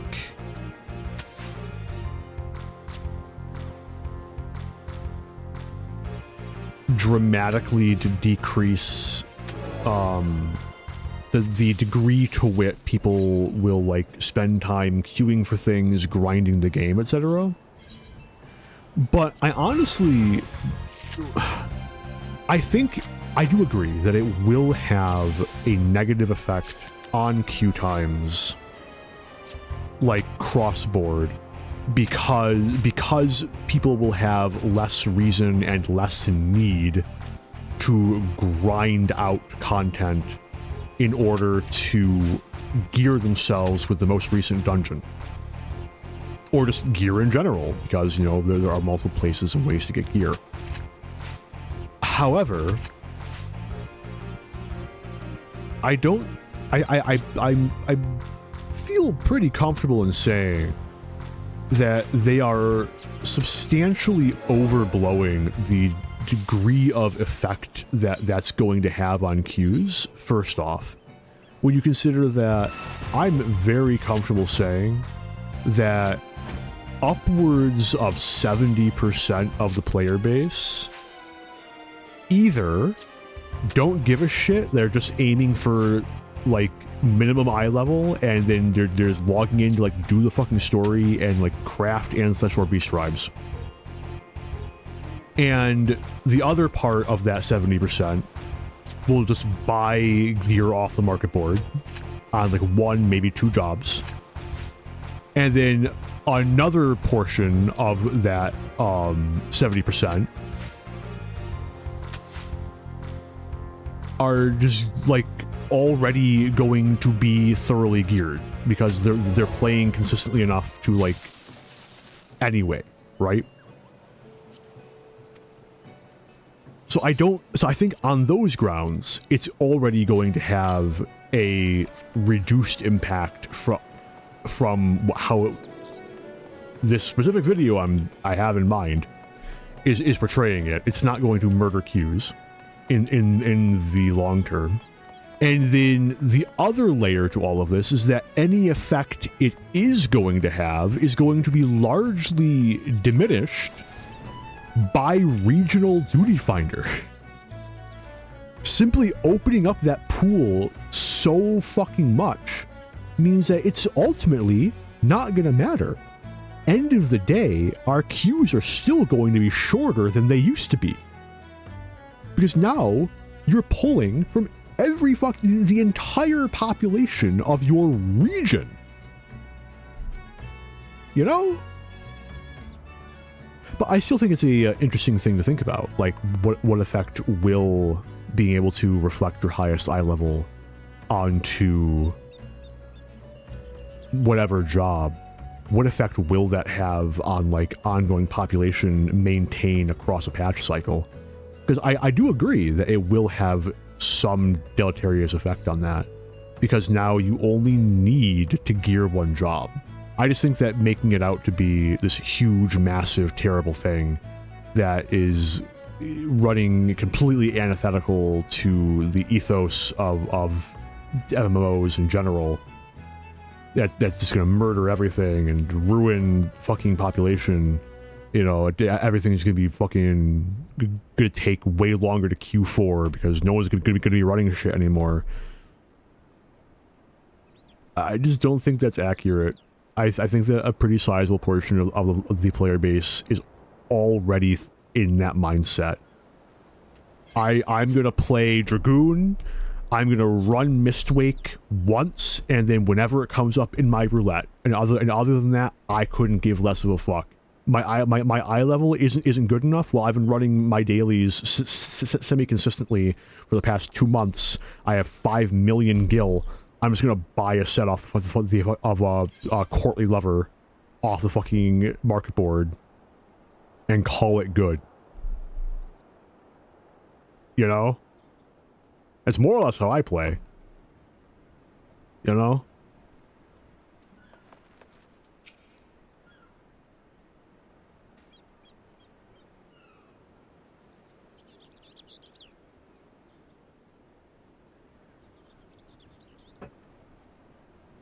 I'm scared. Where are you?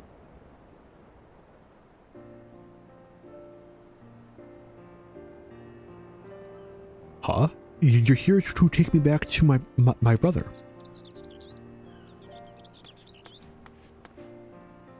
You found the little one, Arentel. I'm so glad he's safe. I just wanted to see the ships my brother was working on. I thought I could see him better from higher up, but I lost my way. It sounds like you've had quite the adventure. But you were very brave today, so I'll tell you a secret. Even grown-ups get lost. I have an awful time learning my way around somewhere new, even with a map. Really? I guess I'm not the only one. A smile. Better suits a hero. We like to see those. Now, your brother's very worried about you, so can you promise me you won't go wandering off on your own again? I promise. I should say sorry to my brother, too. Let's take him back, then.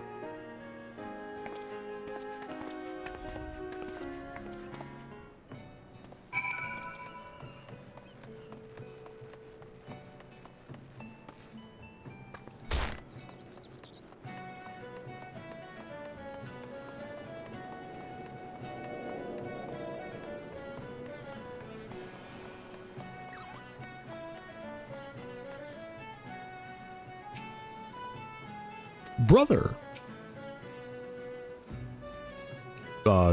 Ah, soundboard moment. Fucking pull up the fucking Hulk Hogan voice line. Not to condone Hulk Hogan or his fucking personhood, but it is an iconic line. I was worrying myself sick over that little one. He could have fallen into the ocean for all we know. Your life savers both of ye. Ye deserve a proper reward, but I ain't got much to offer at the moment. Oh, we're in no need of coin, just some information if you have it. Have you seen a Huron woman and a Lalafellan man around the docks in recent days? One is an alchemist, the other a goldsmith. They likely have a few mammoths with them as well. If not, have you heard any rumors of food or drink that causes ailments when you consume them? Blindness or numbness, perhaps? Afraid I haven't seen or heard anything or anyone like that, sorry. I couldn't be more help to ye. That's alright. Knowing that they haven't been around the docks is equally helpful. Well, that's good at least. I'll be praying to the navigator ye both find who you're looking for. Any road, the two of us ought to be heading home. Thanks again for everything. Good fortune and safe travels to you both.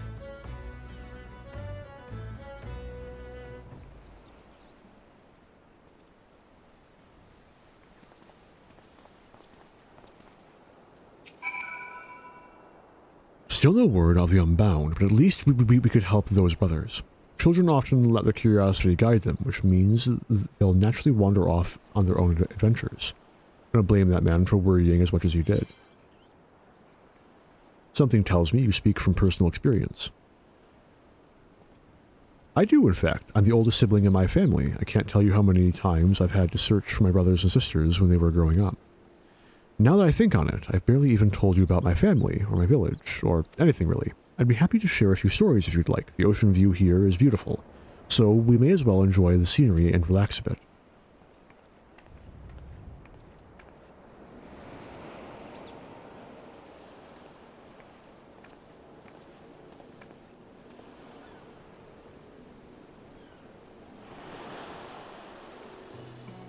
My people hail from the northern valleys of Shaktaral. We're a close-knit community of hunters for the most part. Children are given spears, well, practice ones, but before they even learn to walk. We hone our tracking skills from a very young age.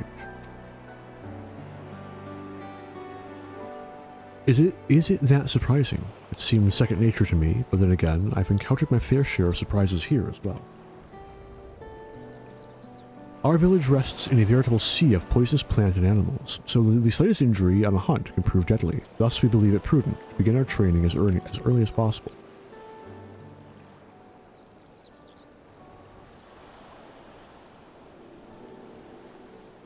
Yet, no matter how skilled we might become, accidents are inevitable, and the heartsting proves vital to our survival.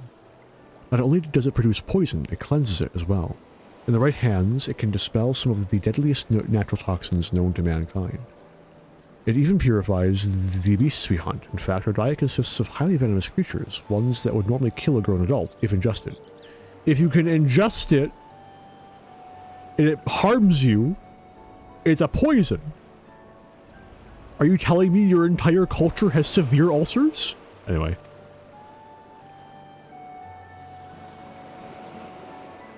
The Heartsting allows us to lead a quiet, peaceful life in lands where others dare not tread. It always has.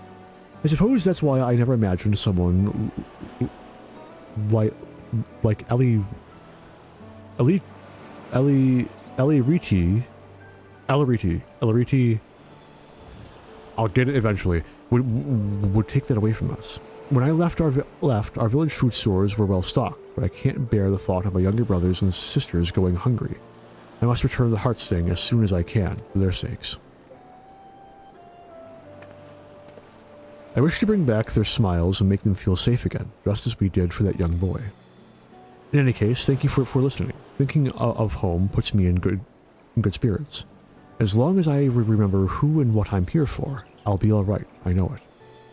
But I've kept you long enough. I think it's time we made our way back to Limza Lominza, don't you?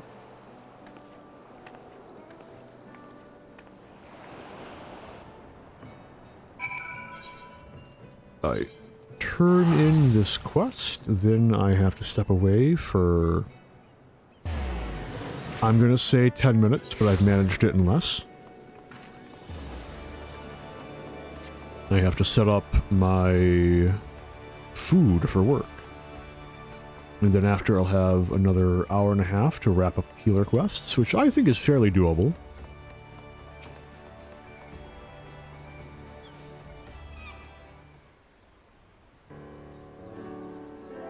That was a much needed reprieve, but we'll need to plan our next destination and soon. Well now, fancy meeting you here.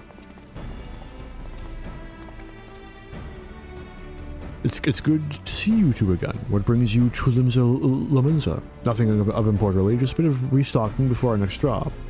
But we happened to spot you along the way, didn't want to miss the opportunity to greet our heroes. Our client arrived as Swift Birch in one piece, thanks to your timely assistance. Indeed, while I regret that you had to see us in such a pitiable state, we're both grateful for your aid. When last we met, you spoke of pursuing those two charlatans, did you not? Yes, it's right. They've stolen a precious heirloom from my village, so I'm doing everything in my power to return it to its rightful place. So that's the way of it. Bombastic as those two were, we've not seen hide nor hair of them in Alport since. No word of any incidents like ours either. But I have a feeling they won't stay in the shadows for long. If we sniff out any suspicious incidents while we're out and about, we'll keep you informed. I won't say no to some extra pairs of eyes around the island. I've made my base of operations here in the city, so if you hear even a peep about a poisoning, you know where to find us.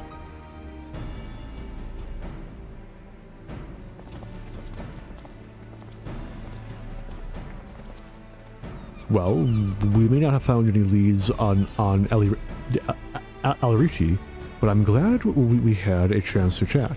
And with Wysam and Zrig on our side, things are looking up. For now, I'll keep in touch with our newfound allies. Should I hear any news on our culprits, I'll be sure to let you know. Aye, and with that, I will be back shortly.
Hello, hello. I'm back. Did take me about 10 minutes, Lamau.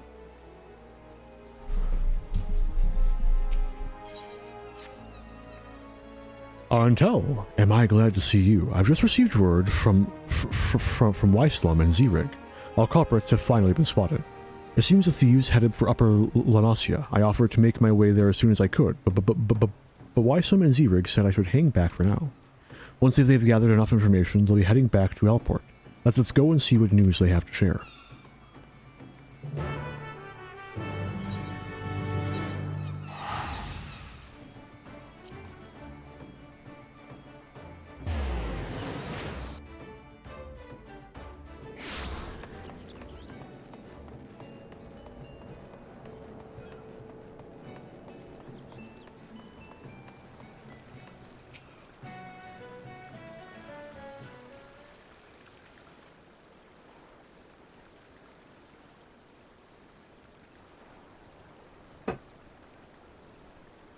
No sign of Wyslum and Zrig yet. I don't mean to assume the worst, but I admit I'm a bit worried. I knew I should have insisted on going. I don't want them injured or on my behalf. I say we head out and find them. Miss Lashkana, terribly sorry for the delay. Wyslum, Zrig, thank goodness. How did you fare out there? You found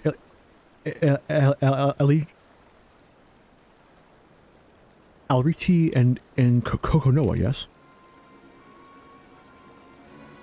Oh, we found them all right, but it didn't take long for them to find us. We were set upon by Kokonoa's mammoths. His mechanical menagerie greatly outnumbered us, and may very well have been our end. Death by mammoths isn't an ideal way to go, mind you, so a retreat was our only option. Cowardly though it might sound, we needed to ensure we could keep you aware of the culprit's whereabouts. Before they spotted us, they were stuffing their little metal army into a skiff bound to Camp Bronze Lake, and mark my words, they're plotting something new. Of course, it's entirely possible they seek a quiet route to eastern Lanasia and wish to bypass Bronze Lake instead, but a thorough search of the camp would be wise. Alas, the enemy you face is far beyond our capabilities, so this is as far as Wyslum and I will be able to go. I'm sorry we couldn't provide more decisive information. Honestly, I should be the one apologizing. You've risked life and limb for me already. I never meant to push you past your limits. You needn't dwell on it. We're as eager to bring those criminals to justice as you. Indeed, we shall at least take pride in knowing we could point you in the right direction. But we should take our leave for now. Wyslum and I ran most of the way here, and I think I speak for both of us when I say we could use a comfortable chair and a hearty meal. None can gainsay your strength, my friends, but I beg you not to underestimate that of your foe. Go well, and may your determination guide you to victory.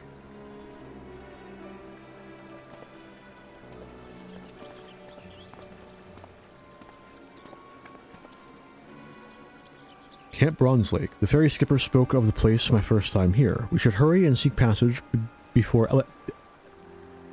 Eliriti and Kokonoa elude us again.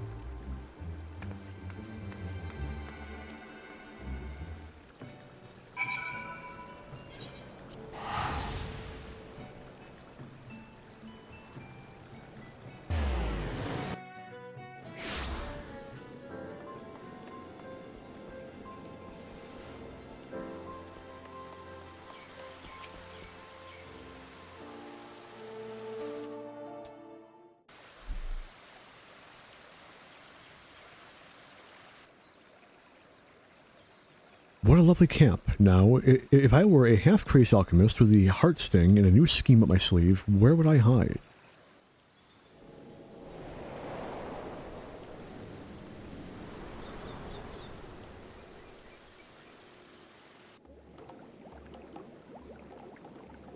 Oh no. Is it just me, or are there pigs flying in the sky? It hurts to laugh.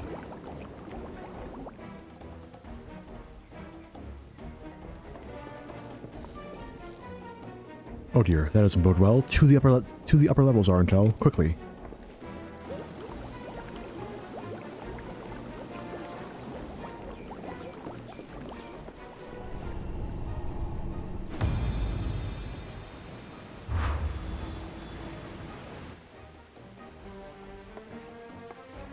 poisoning the springs. You truly are the lowest of the low. Hee, you flatter me. 'Twas just a little poison, really, as a treat, I'm afraid. I couldn't contaminate all the water here, but we're having so much fun with our shiny new hallucinatory toxin. Step away from the springs, Arntel, now. Protecting the healer, are we? How sickeningly sweet of you. But you ought to watch your step as well, my dear fairy apple, lest you find yourself seeing stars, or,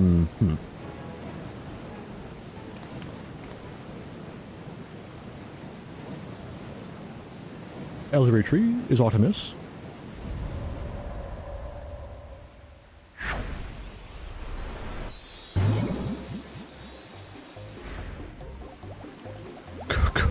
Coco Noah, you look absolutely hideous. Or should I say adorable? Why, you're as bonny as a porcelain doll.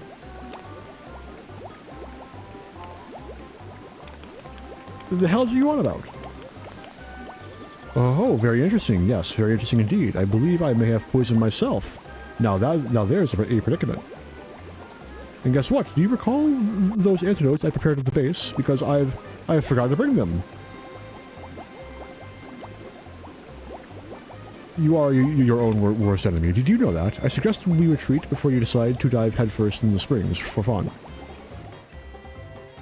Unbound scum. You think we'll allow you to walk free after all the chaos you've caused? Well, yes, actually. Have you seen Ellie Tree? She's in no state to contend with you, and I have never been one for rough and tumble. Of course, you're welcome to go chase, provided you've no qualms about leaving these poor souls to laugh themselves senseless. Oh ho ho, retreat though we must, I would call today a rousing success. But worry you not, my dearest bushel of busybodies. We've plenty more tricks in store for you and the entire island.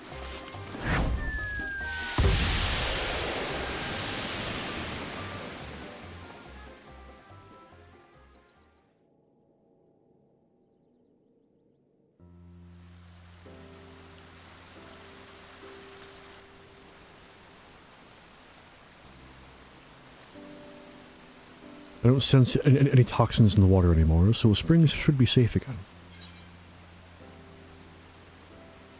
What will happen to the toxins from here? Seeing as Ellie Tree suffers from a taste of her own medicine, I doubt she's mastered much of the Heartsting's power.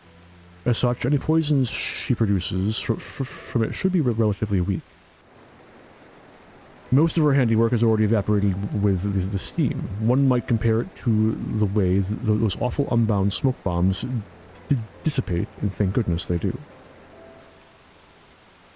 In more capable hands, however, the Heartsting's poison remains active unless dispelled with a Suna or another form of antidote. The same permanence applies to its cleansing abilities for our food. Now, there's much on my mind, but I think we've bigger problems to address first. Let's make our rounds of the camp, then talk about our next steps. I'm going to have to look around the springs to ensure the toxins are gone for good. Could I ask you to treat any victims you come across?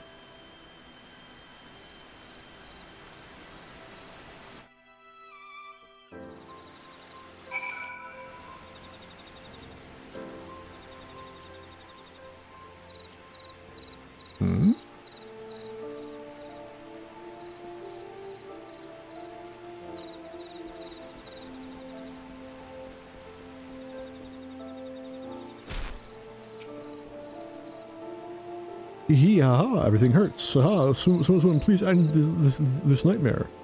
The hallucinatory toxins causing the helper.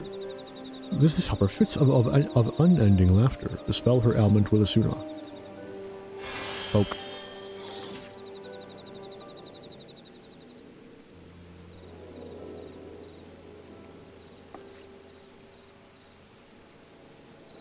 Much appreciated, sir. I wasn't anywhere near the water when it was poisoned, but the toxic steam must have drifted this way. When I heard the rumblings about mysterious mammoths roaming around the camp recently, I was more than a little apprehensive. I never expected those mammoths' masters could do something so cruel. Your efforts are helping us put this turmoil behind us, and for that, you have my thanks.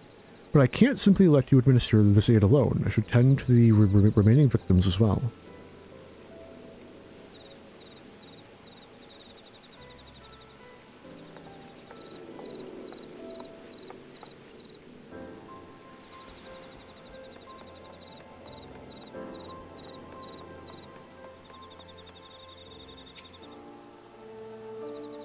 What comical costumes you all wear, what humorous dances you dance. It's all too much to bear.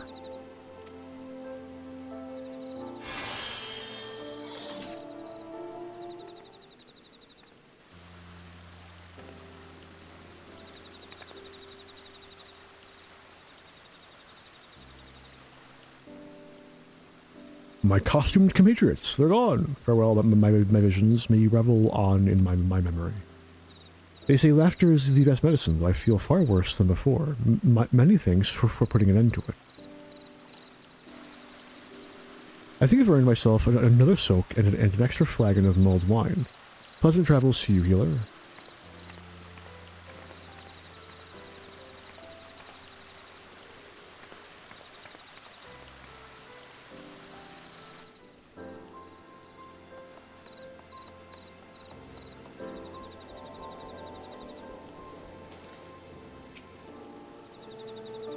Please make it stop. I can't breathe.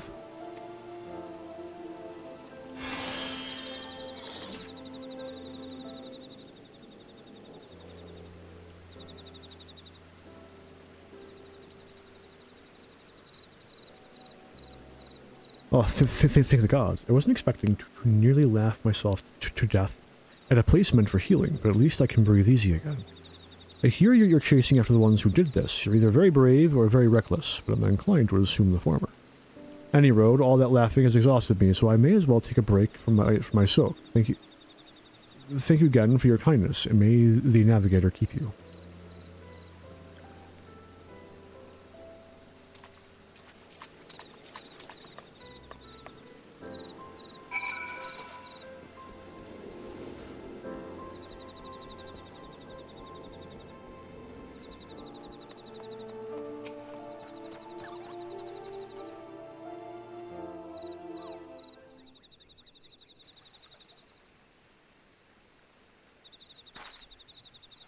How goes the healing, Arentel?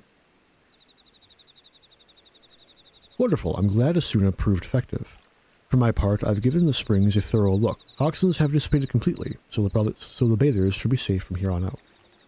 As for Elitri and Coco Noah's antics, I've had a moment to reflect on everything. Now that our work is done, do you have a moment to chat? I'm well versed in the numbing and blinding poisons we use on our hunts at home. There's something kept troubling me about Elitri's toxin. I've never seen anything like it. I had no idea it even existed among the Scorpion's gifts. Elitri may be inexperienced, but the fact that she's learned to inflict hallucinations is cause for concern. Still, we should try to look on the bright side. She's yet to discover the Heartsting's cleansing properties. Judging by the way she couldn't cure her own ailments, knowing her as we do, I reckon she only has toxic trickery on her mind. Coco Noah, however, handled himself surprisingly well despite his exposure. You recall the man in Limsa Laminza who ate the poisoned apple.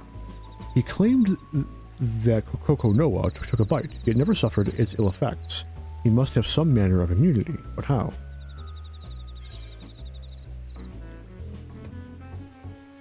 Traditional Dunes folk families often drink poison teas to build tolerance.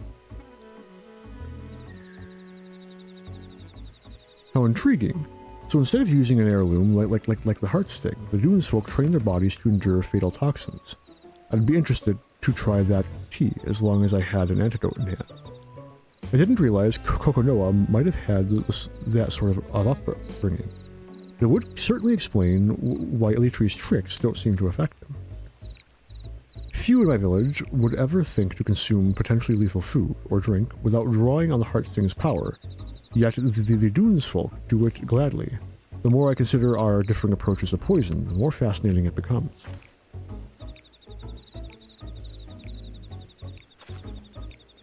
But I have a feeling the bathers won't want to overhear talk of poisons after what they've been through. Why don't we continue our discussion in Limsa Lomensa?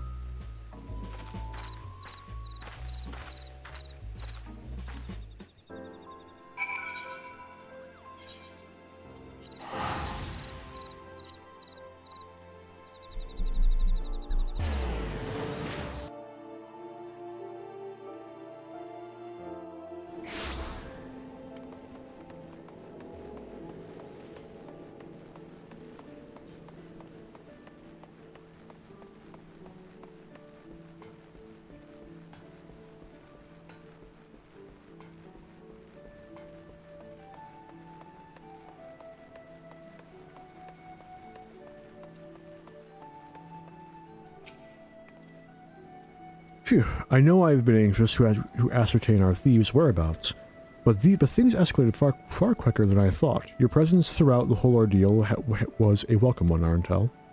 What was not so welcome were Elitree's parting words. Whatever she has planned for the whole island, it can't possibly be good.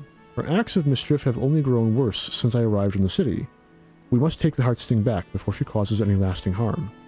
Of course, it was Weislum and Zerig's efforts that led us to Elitree, so I'll have to thank them when I get the chance. In the meantime, I'll do what I can to track down our unruly thieves and report to you as soon as I'm able.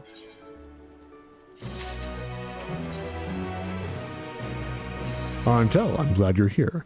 I'm on the cusp of a breakthrough in our search, or I'd like to think so. This won't come as a surprise, but Elitree and Kokonoa went back into hiding after the Bronze Lake incident. With all their grandstanding, I wasn't expecting them to lay low for so long, but I doubt they'll keep it that way. Fortunately, we have prior experience to guide us. Until now, our culprits have traveled all over Vilbrand, and they don't appear to be retracing their steps. I hear Costa del Sol attracts many visitors, so that seems a likely target. They say it's owned by an entrepreneur named Gege Ruju. Perhaps we can ask if he's spied anything out of the ordinary.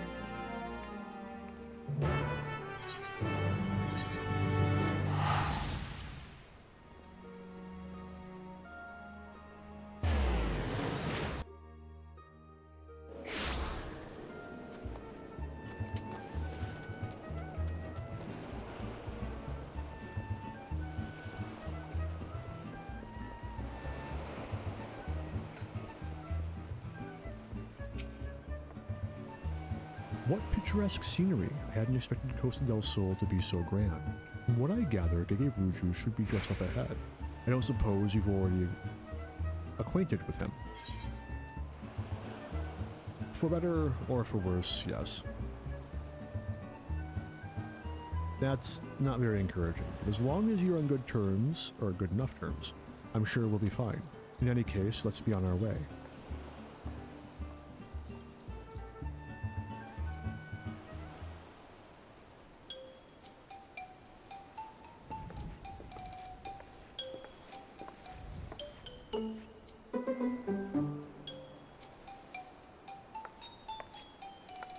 Well, if it isn't our favorite intrepid adventurer, what brings you to my abode? Why yes, I did spy that lovely specimen of a hero. Alas, I was so entranced by her feminine wiles that I cannot recall any such entourage of Lalafellan men or mammoths. Ah, would that I never drank that wine she so gracefully gifted me. Single sip and I saw oh so many stars. I thought them wonderful in those first blissful moments.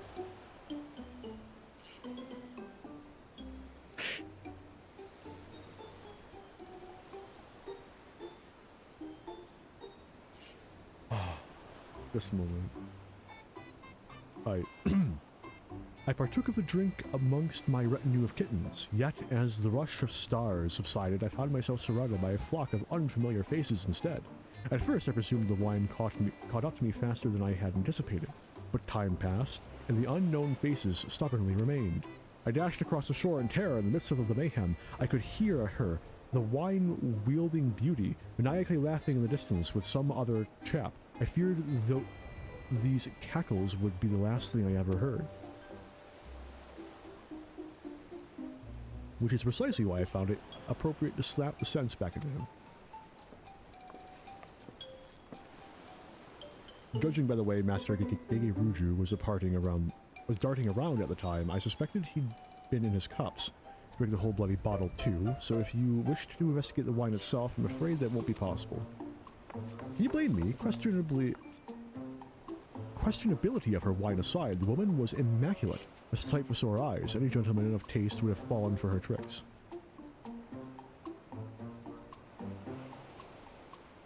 Though we may lack the drink in question, we received reports of mammoths roaming Raincatcher Gully not long after the incident. If you intend to investigate this further, you'd certainly be doing us a favor.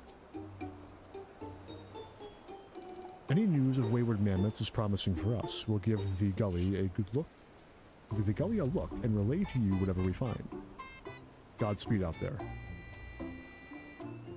You know, it occurs to me.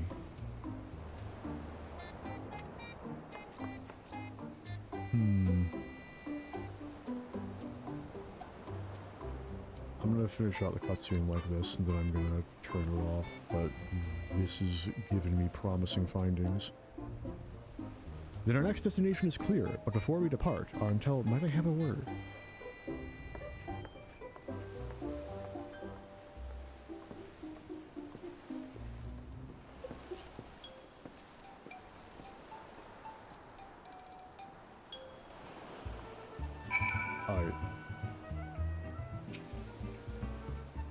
Based on Gigeruju's account, it's safe to say Elytree discovered a new poison.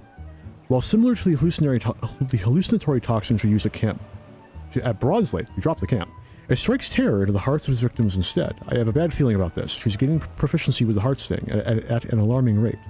So we must tread carefully when next we cross paths with her. As for the mammoths, Coco Noa doesn't seem the type to send them wandering around aimlessly. That's why I think they're bound to have some clues on them. If we can track these mammoths down in Raincatcher Gully, we may be able to discern what those two are planning next.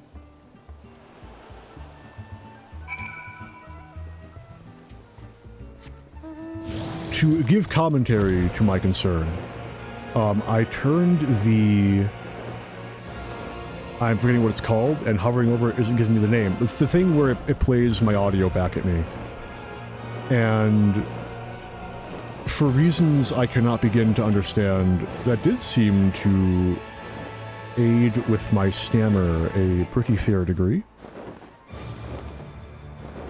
So honestly, just having that going non-stop might just be a good way to clear up my speech. But if it's going to pick that up as an echo on the stream, I do not want that in the VOD. That would be so fucking obnoxious. For all parties involved, I can tolerate it on my end. Fucking, that's a price I'm willing to pay for being able to get sentences out consistently and read consistently. But like... Interesting. Oh, there's more. But like, you know...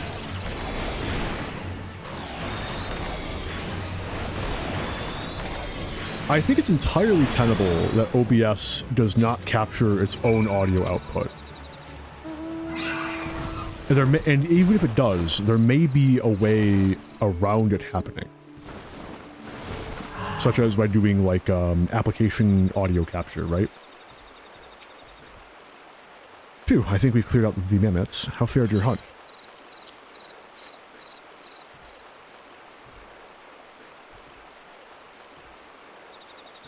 So, they've been keeping a record of the island's rivers. Oddly enough, the mammoths that came across were patrolling the river as well. Now that they've tested their poisons on Bronze Lake Springs, do they mean to take to the rivers next? Oh no.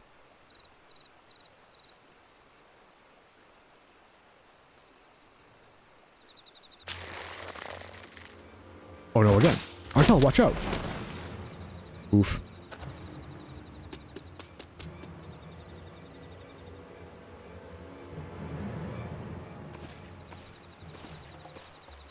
My, that dart was laced with a potent numbing toxin, but nothing bruises our favorite fairy apple, it seems. You never cease to amaze and annoy me in equal measure.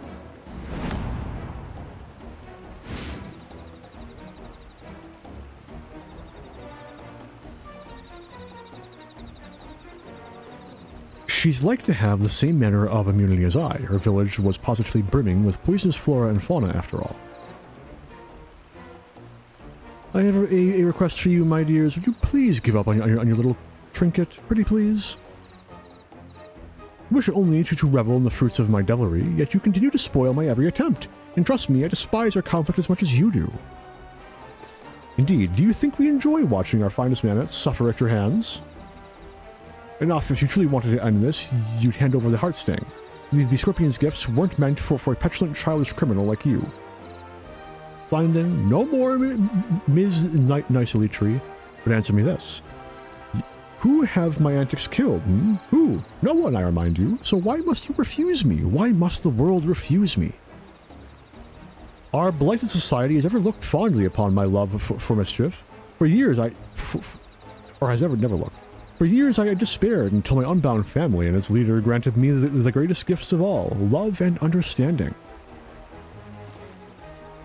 So long as I remain unbound, I care not what the wretched masses think.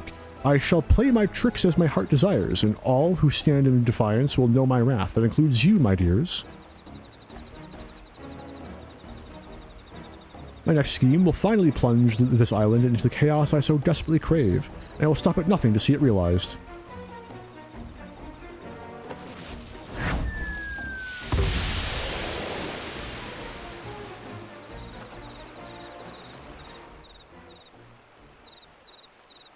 It's just a prank, bro. It's just a prank.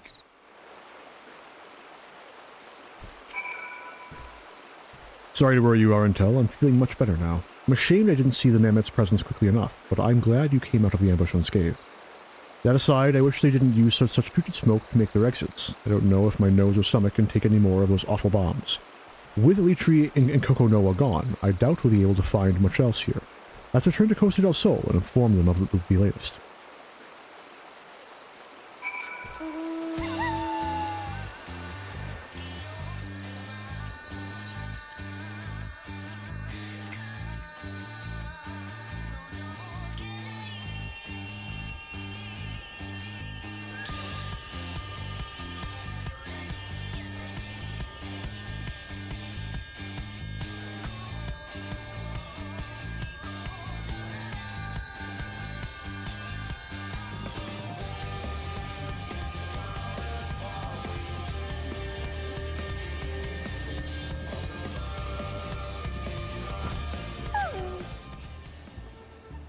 Shall we report to Ruju?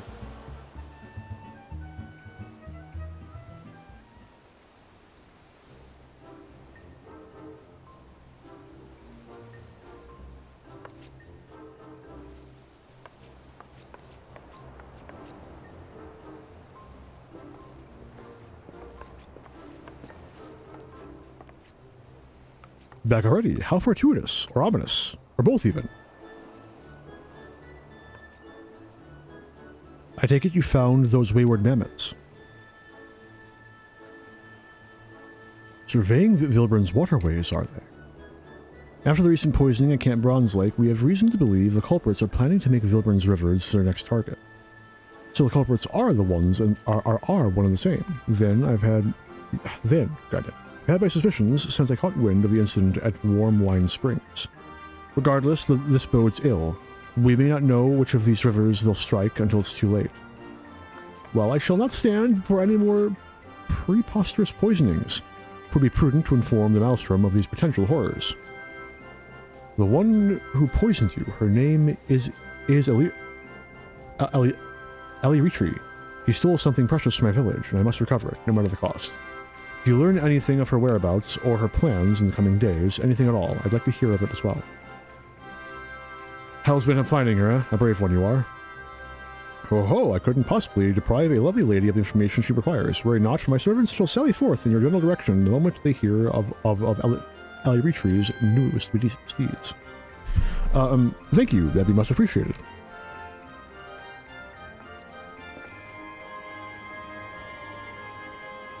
It's going to be an uphill battle, but we can't afford to let Eli Ritri and Coco Noa elude us any further. Come, Arntel, it's back to Linzo Laminza with us.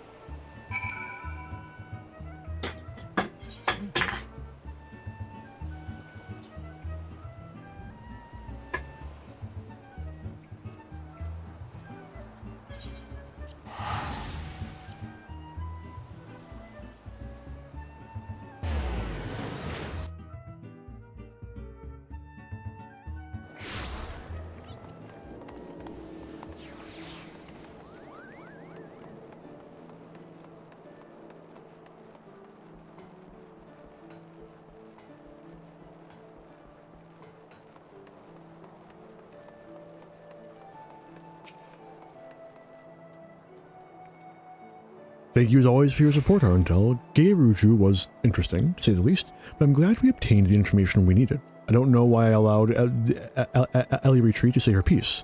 I should have swallowed my pain and taken up my spear. We could have apprehended her right then and there, and yet... There's no more room for mistakes. The longer Ellie Retreat lurks in the shadows, the greater the threat becomes. Countless lives are at risk.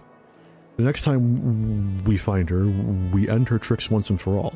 For now, I'll remain here and await news from Costa del Sol.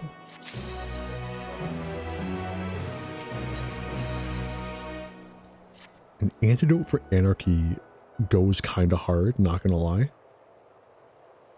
Hello there, Arentel. I've been on the lookout for anyone from Costa del Sol, but nothing yet. Perhaps we should travel over there ourselves, just in case. Mr. Master Arentel, Mistress Loshkana. Forgive me the sudden entrance, but I bring a message from Master DT-RQs. Your query has been cited in Eastern Lanasia. Oh, well, I'm glad I didn't leave early. Thank you for bringing word. Where in Eastern Lanasia were they last seen?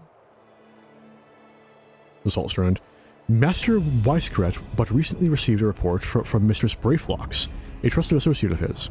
We're told a number of inbreakers with fighty tools and tinker dolls infiltrated her long stop. We have little doubt the inbreakers and tinker dolls she speaks of are Ellie Retreat and her troop. I see. Then we'd best find this Brayflocks, and soon. Indeed, you would like to find her by the entrance to her long stop in Raincatcher Gully. My master and his associates wish you good hunting.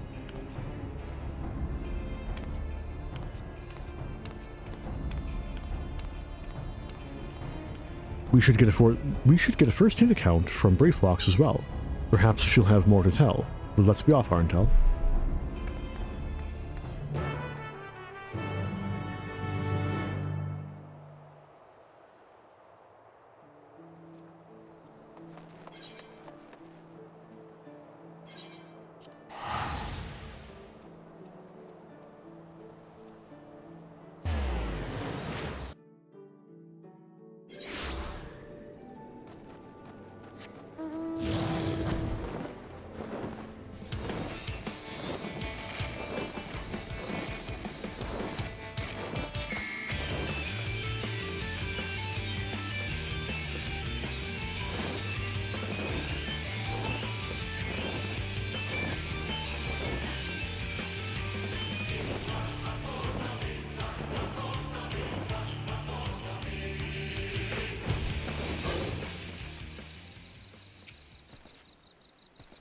Uplander Gobby Friend returns to Longstop.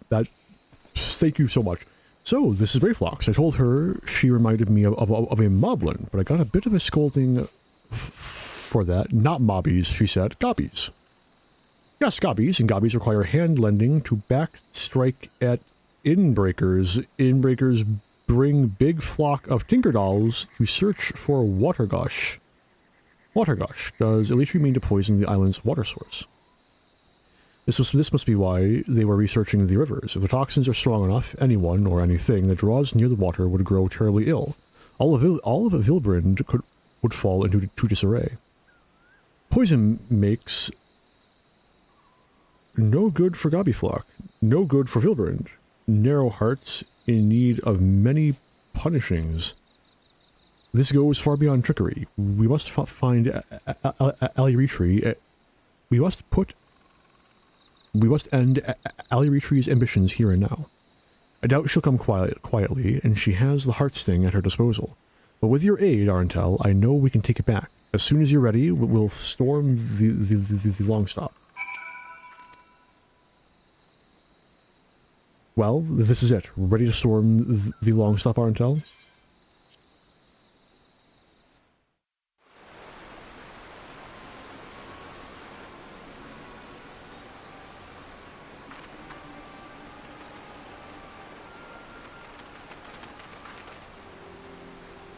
There they are. Ooh, I knew bringing those bits and bobs for battle was a good idea. If you're after some manner of surrender with heartfelt embraces and handing over of magic heirlooms, you've come to the wrong long stop, my dear.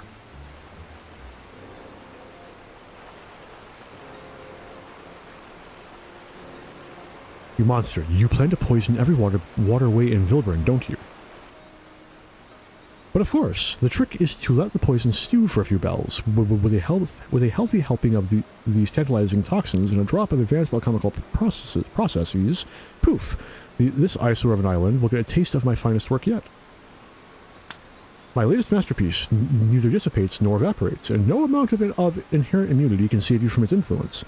It may be safe to the touch, but one sip will have you begging for mercy.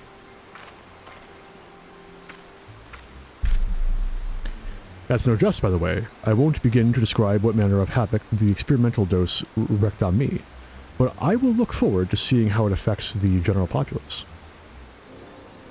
Oh yes, the residents of Limsa and its adorable little hamlets rely on this water, so very many people blissfully unaware of what's to come. And every single one of those wretches will be at my mercy will be at the mercy of our malice. Every single one. If she unleashes those toxins into the waterways, this is going to end up far worse than Bronze Lake. Playtime's over, Elite Tree.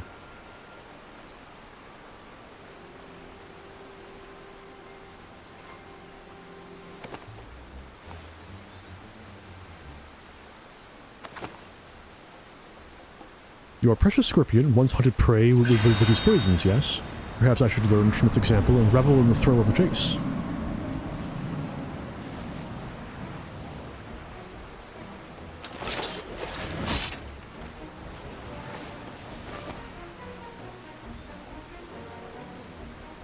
I suspect that's my cue to back away. I'd rather watch the chaos unfold from a safe distance.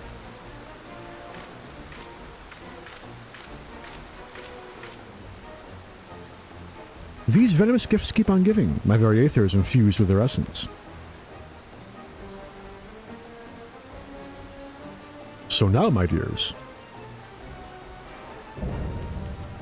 Elite Tree Venom Heart.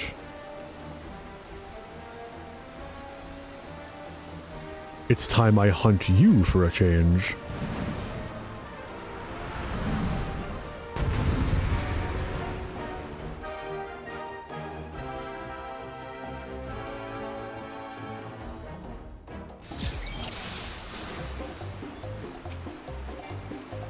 I'll leave the charge on Intel, you focus on healing.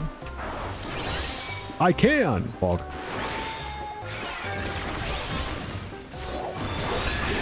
Shit.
Can I assume those?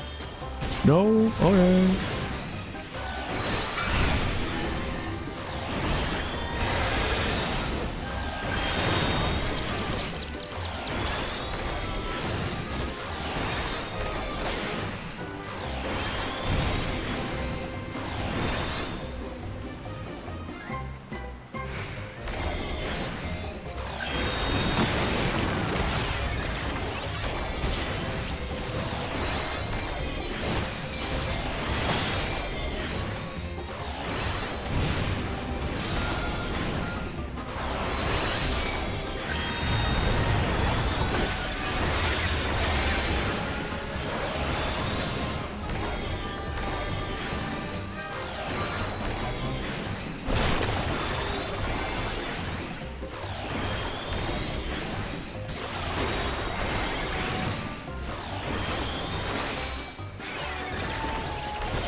Why are you using fucking ranged attacks? What are you doing?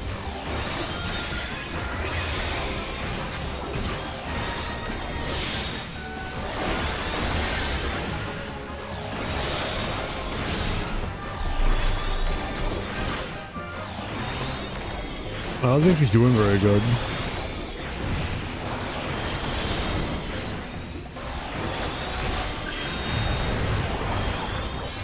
Yikes.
Elite Tree, I don't think this is going very well for you, friend.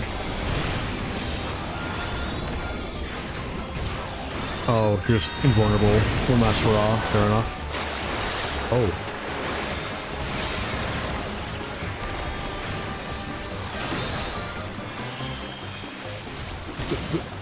To cleanse? To cleanse what?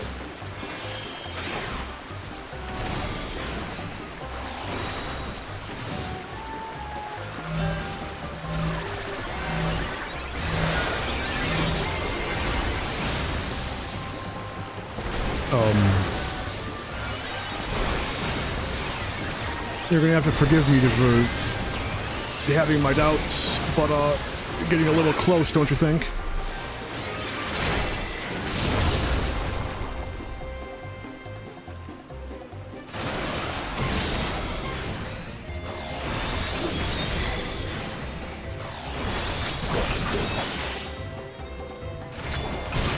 You're sitting at like 1 HP, just fucking give up.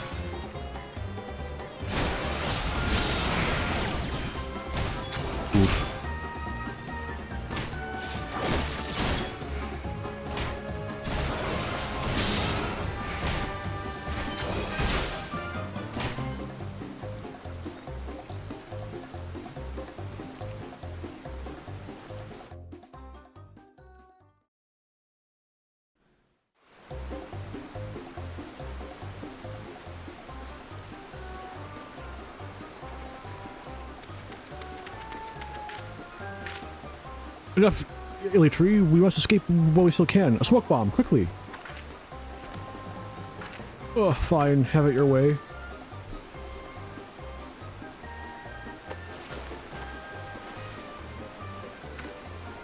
Wait, that's a goblin made.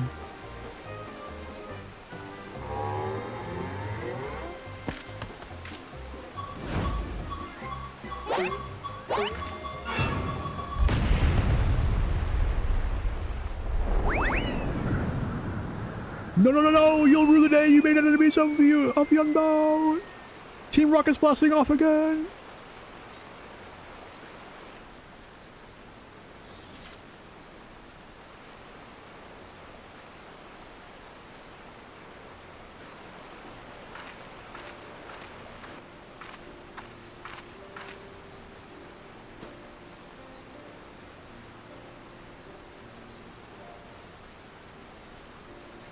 She's left quite the mess behind her. Nothing the Heartsting can't detoxify, though. Let's hurry and clear away the poison.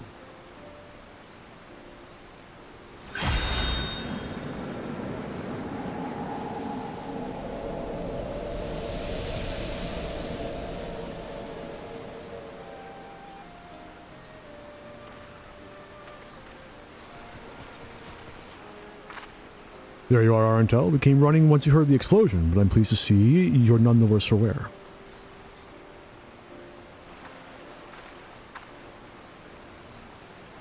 Illustri and Kokonoa picked up the wrong explosive.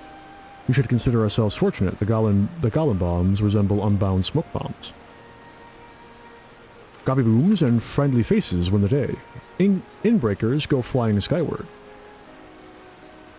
We made our rounds of the long stop as well. The enemy mammoths patrolling the place have all gone lifeless. Your treasure is safe, I trust? Yes, thanks to Arentel's support.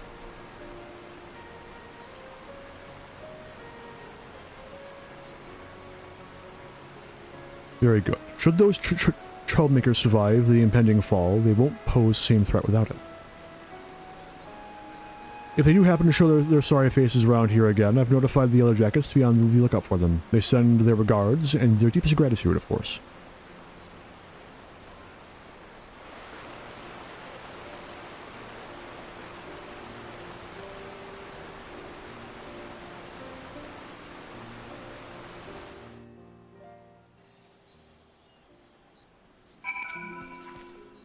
The Heartsting is safe again. Thank you for everything, Arentel. And thank you too, Brayflox. We might not have found Illitri and Kokonoa without you. Brayflox happy gives hand lending. Important for all good Gobbies to offer hand lending to fellow Gobby friends. It's an honor to be counted among your Gobby friends. Now, as eager as I am to get the Heartsting safely back to Tural, I'd like to say my goodbyes to everyone here first, if that's alright. Wyslum and Zirik deserve to know how everything transpired in the end, for one thing. Shall we make our way to Alport?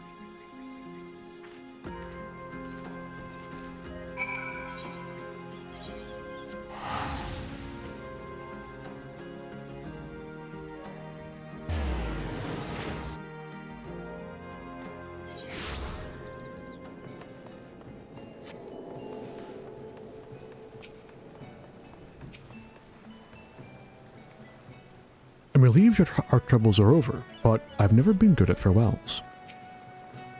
Arndel, it's good to see you, and Miss Lashkana well.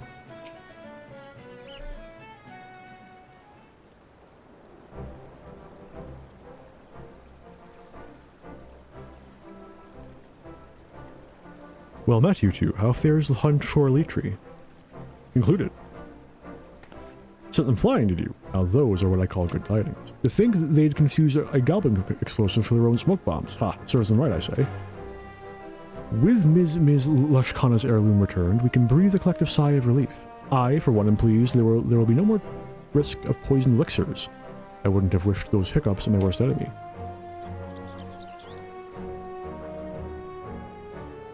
By the by, Miss Lashkana, I knew you traveled far to get here, but I didn't realize you hailed from Tural. That's quite a voyage. Will you be heading home soon? Yes, that's right. Vilbrand is a fascinating place, but my village is probably worried sick without me, and the Heartsting too, of course. Though your time here was short, you'll be sorely missed. We still have much to learn, and one day, perhaps, we might find our way to Tural as well. Oh, that would be wonderful. And when you do, I'll look forward to hearing all about your adventures.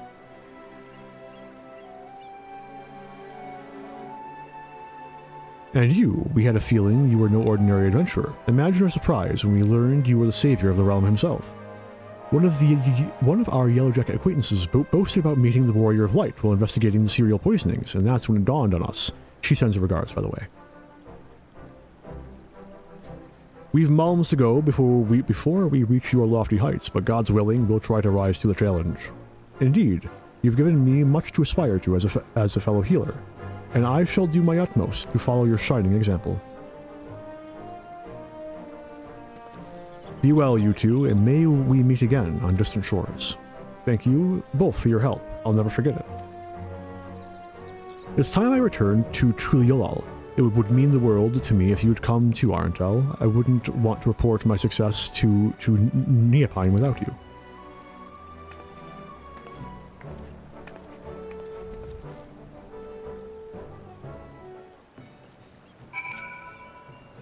Sooner or later, we'll be taking our adventures elsewhere, and when we do, I hope we'll cross paths with you. You are an inspiration to healers the realm over, Arentel. Together with Wyslum, I hope to dedicate what ability I have to aiding those around me, as you have helped us. Don't waste the bill.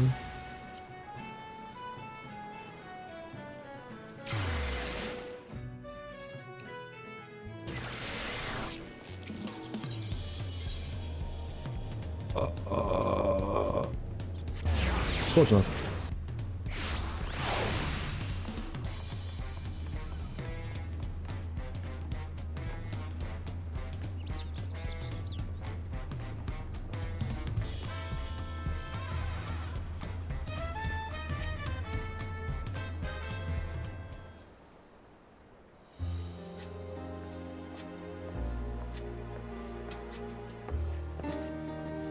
Lakshana and Arentel as well. Your combined presence here can only mean one thing. Arentel and I have brought the Heartsting home. So you have. I regret that I could not assist you, but I am relieved that all is well. Words cannot express my gratitude to you both. Taking back the Heartsting was no easy task, but I learned a great deal on my journey to Eorzea. One of the Unbound, a man called Koko Noah, possessed an inherent immunity to poison built up by years of regularly ingesting small amounts. Rather than relying solely on the Scorpion's gifts to detoxify us, perhaps we might learn from these traditions and build up a stronger immunity of our own. It would be prudent to prepare ourselves in case something like this ever happens again. If we are to continue living among the deadly, perhaps it's time we found new ways to overcome the challenges we face.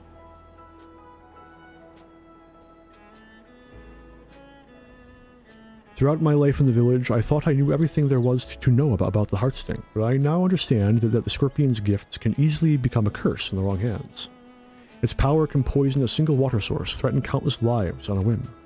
Yet at the same time, its detoxifying powers can save just as many. I began to wonder, could the Heartsting provide succor outside our village? Should it, or will the risks prove too great? Excellent questions all. Knowing what the Heartsting is capable of outside our borders, we must consider this carefully for the future of our people. I'm certain your father will wish to speak more of it upon our return. As you can see, our community has much to consider if we're to keep thriving.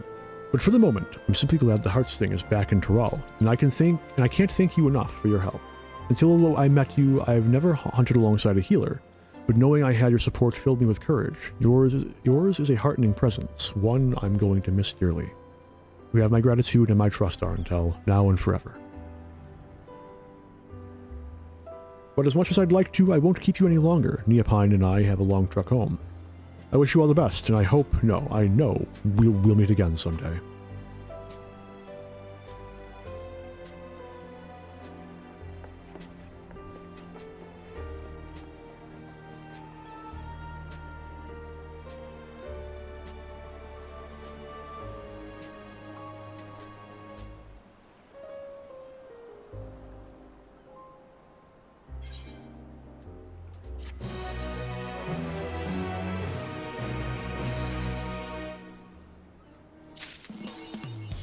And with that,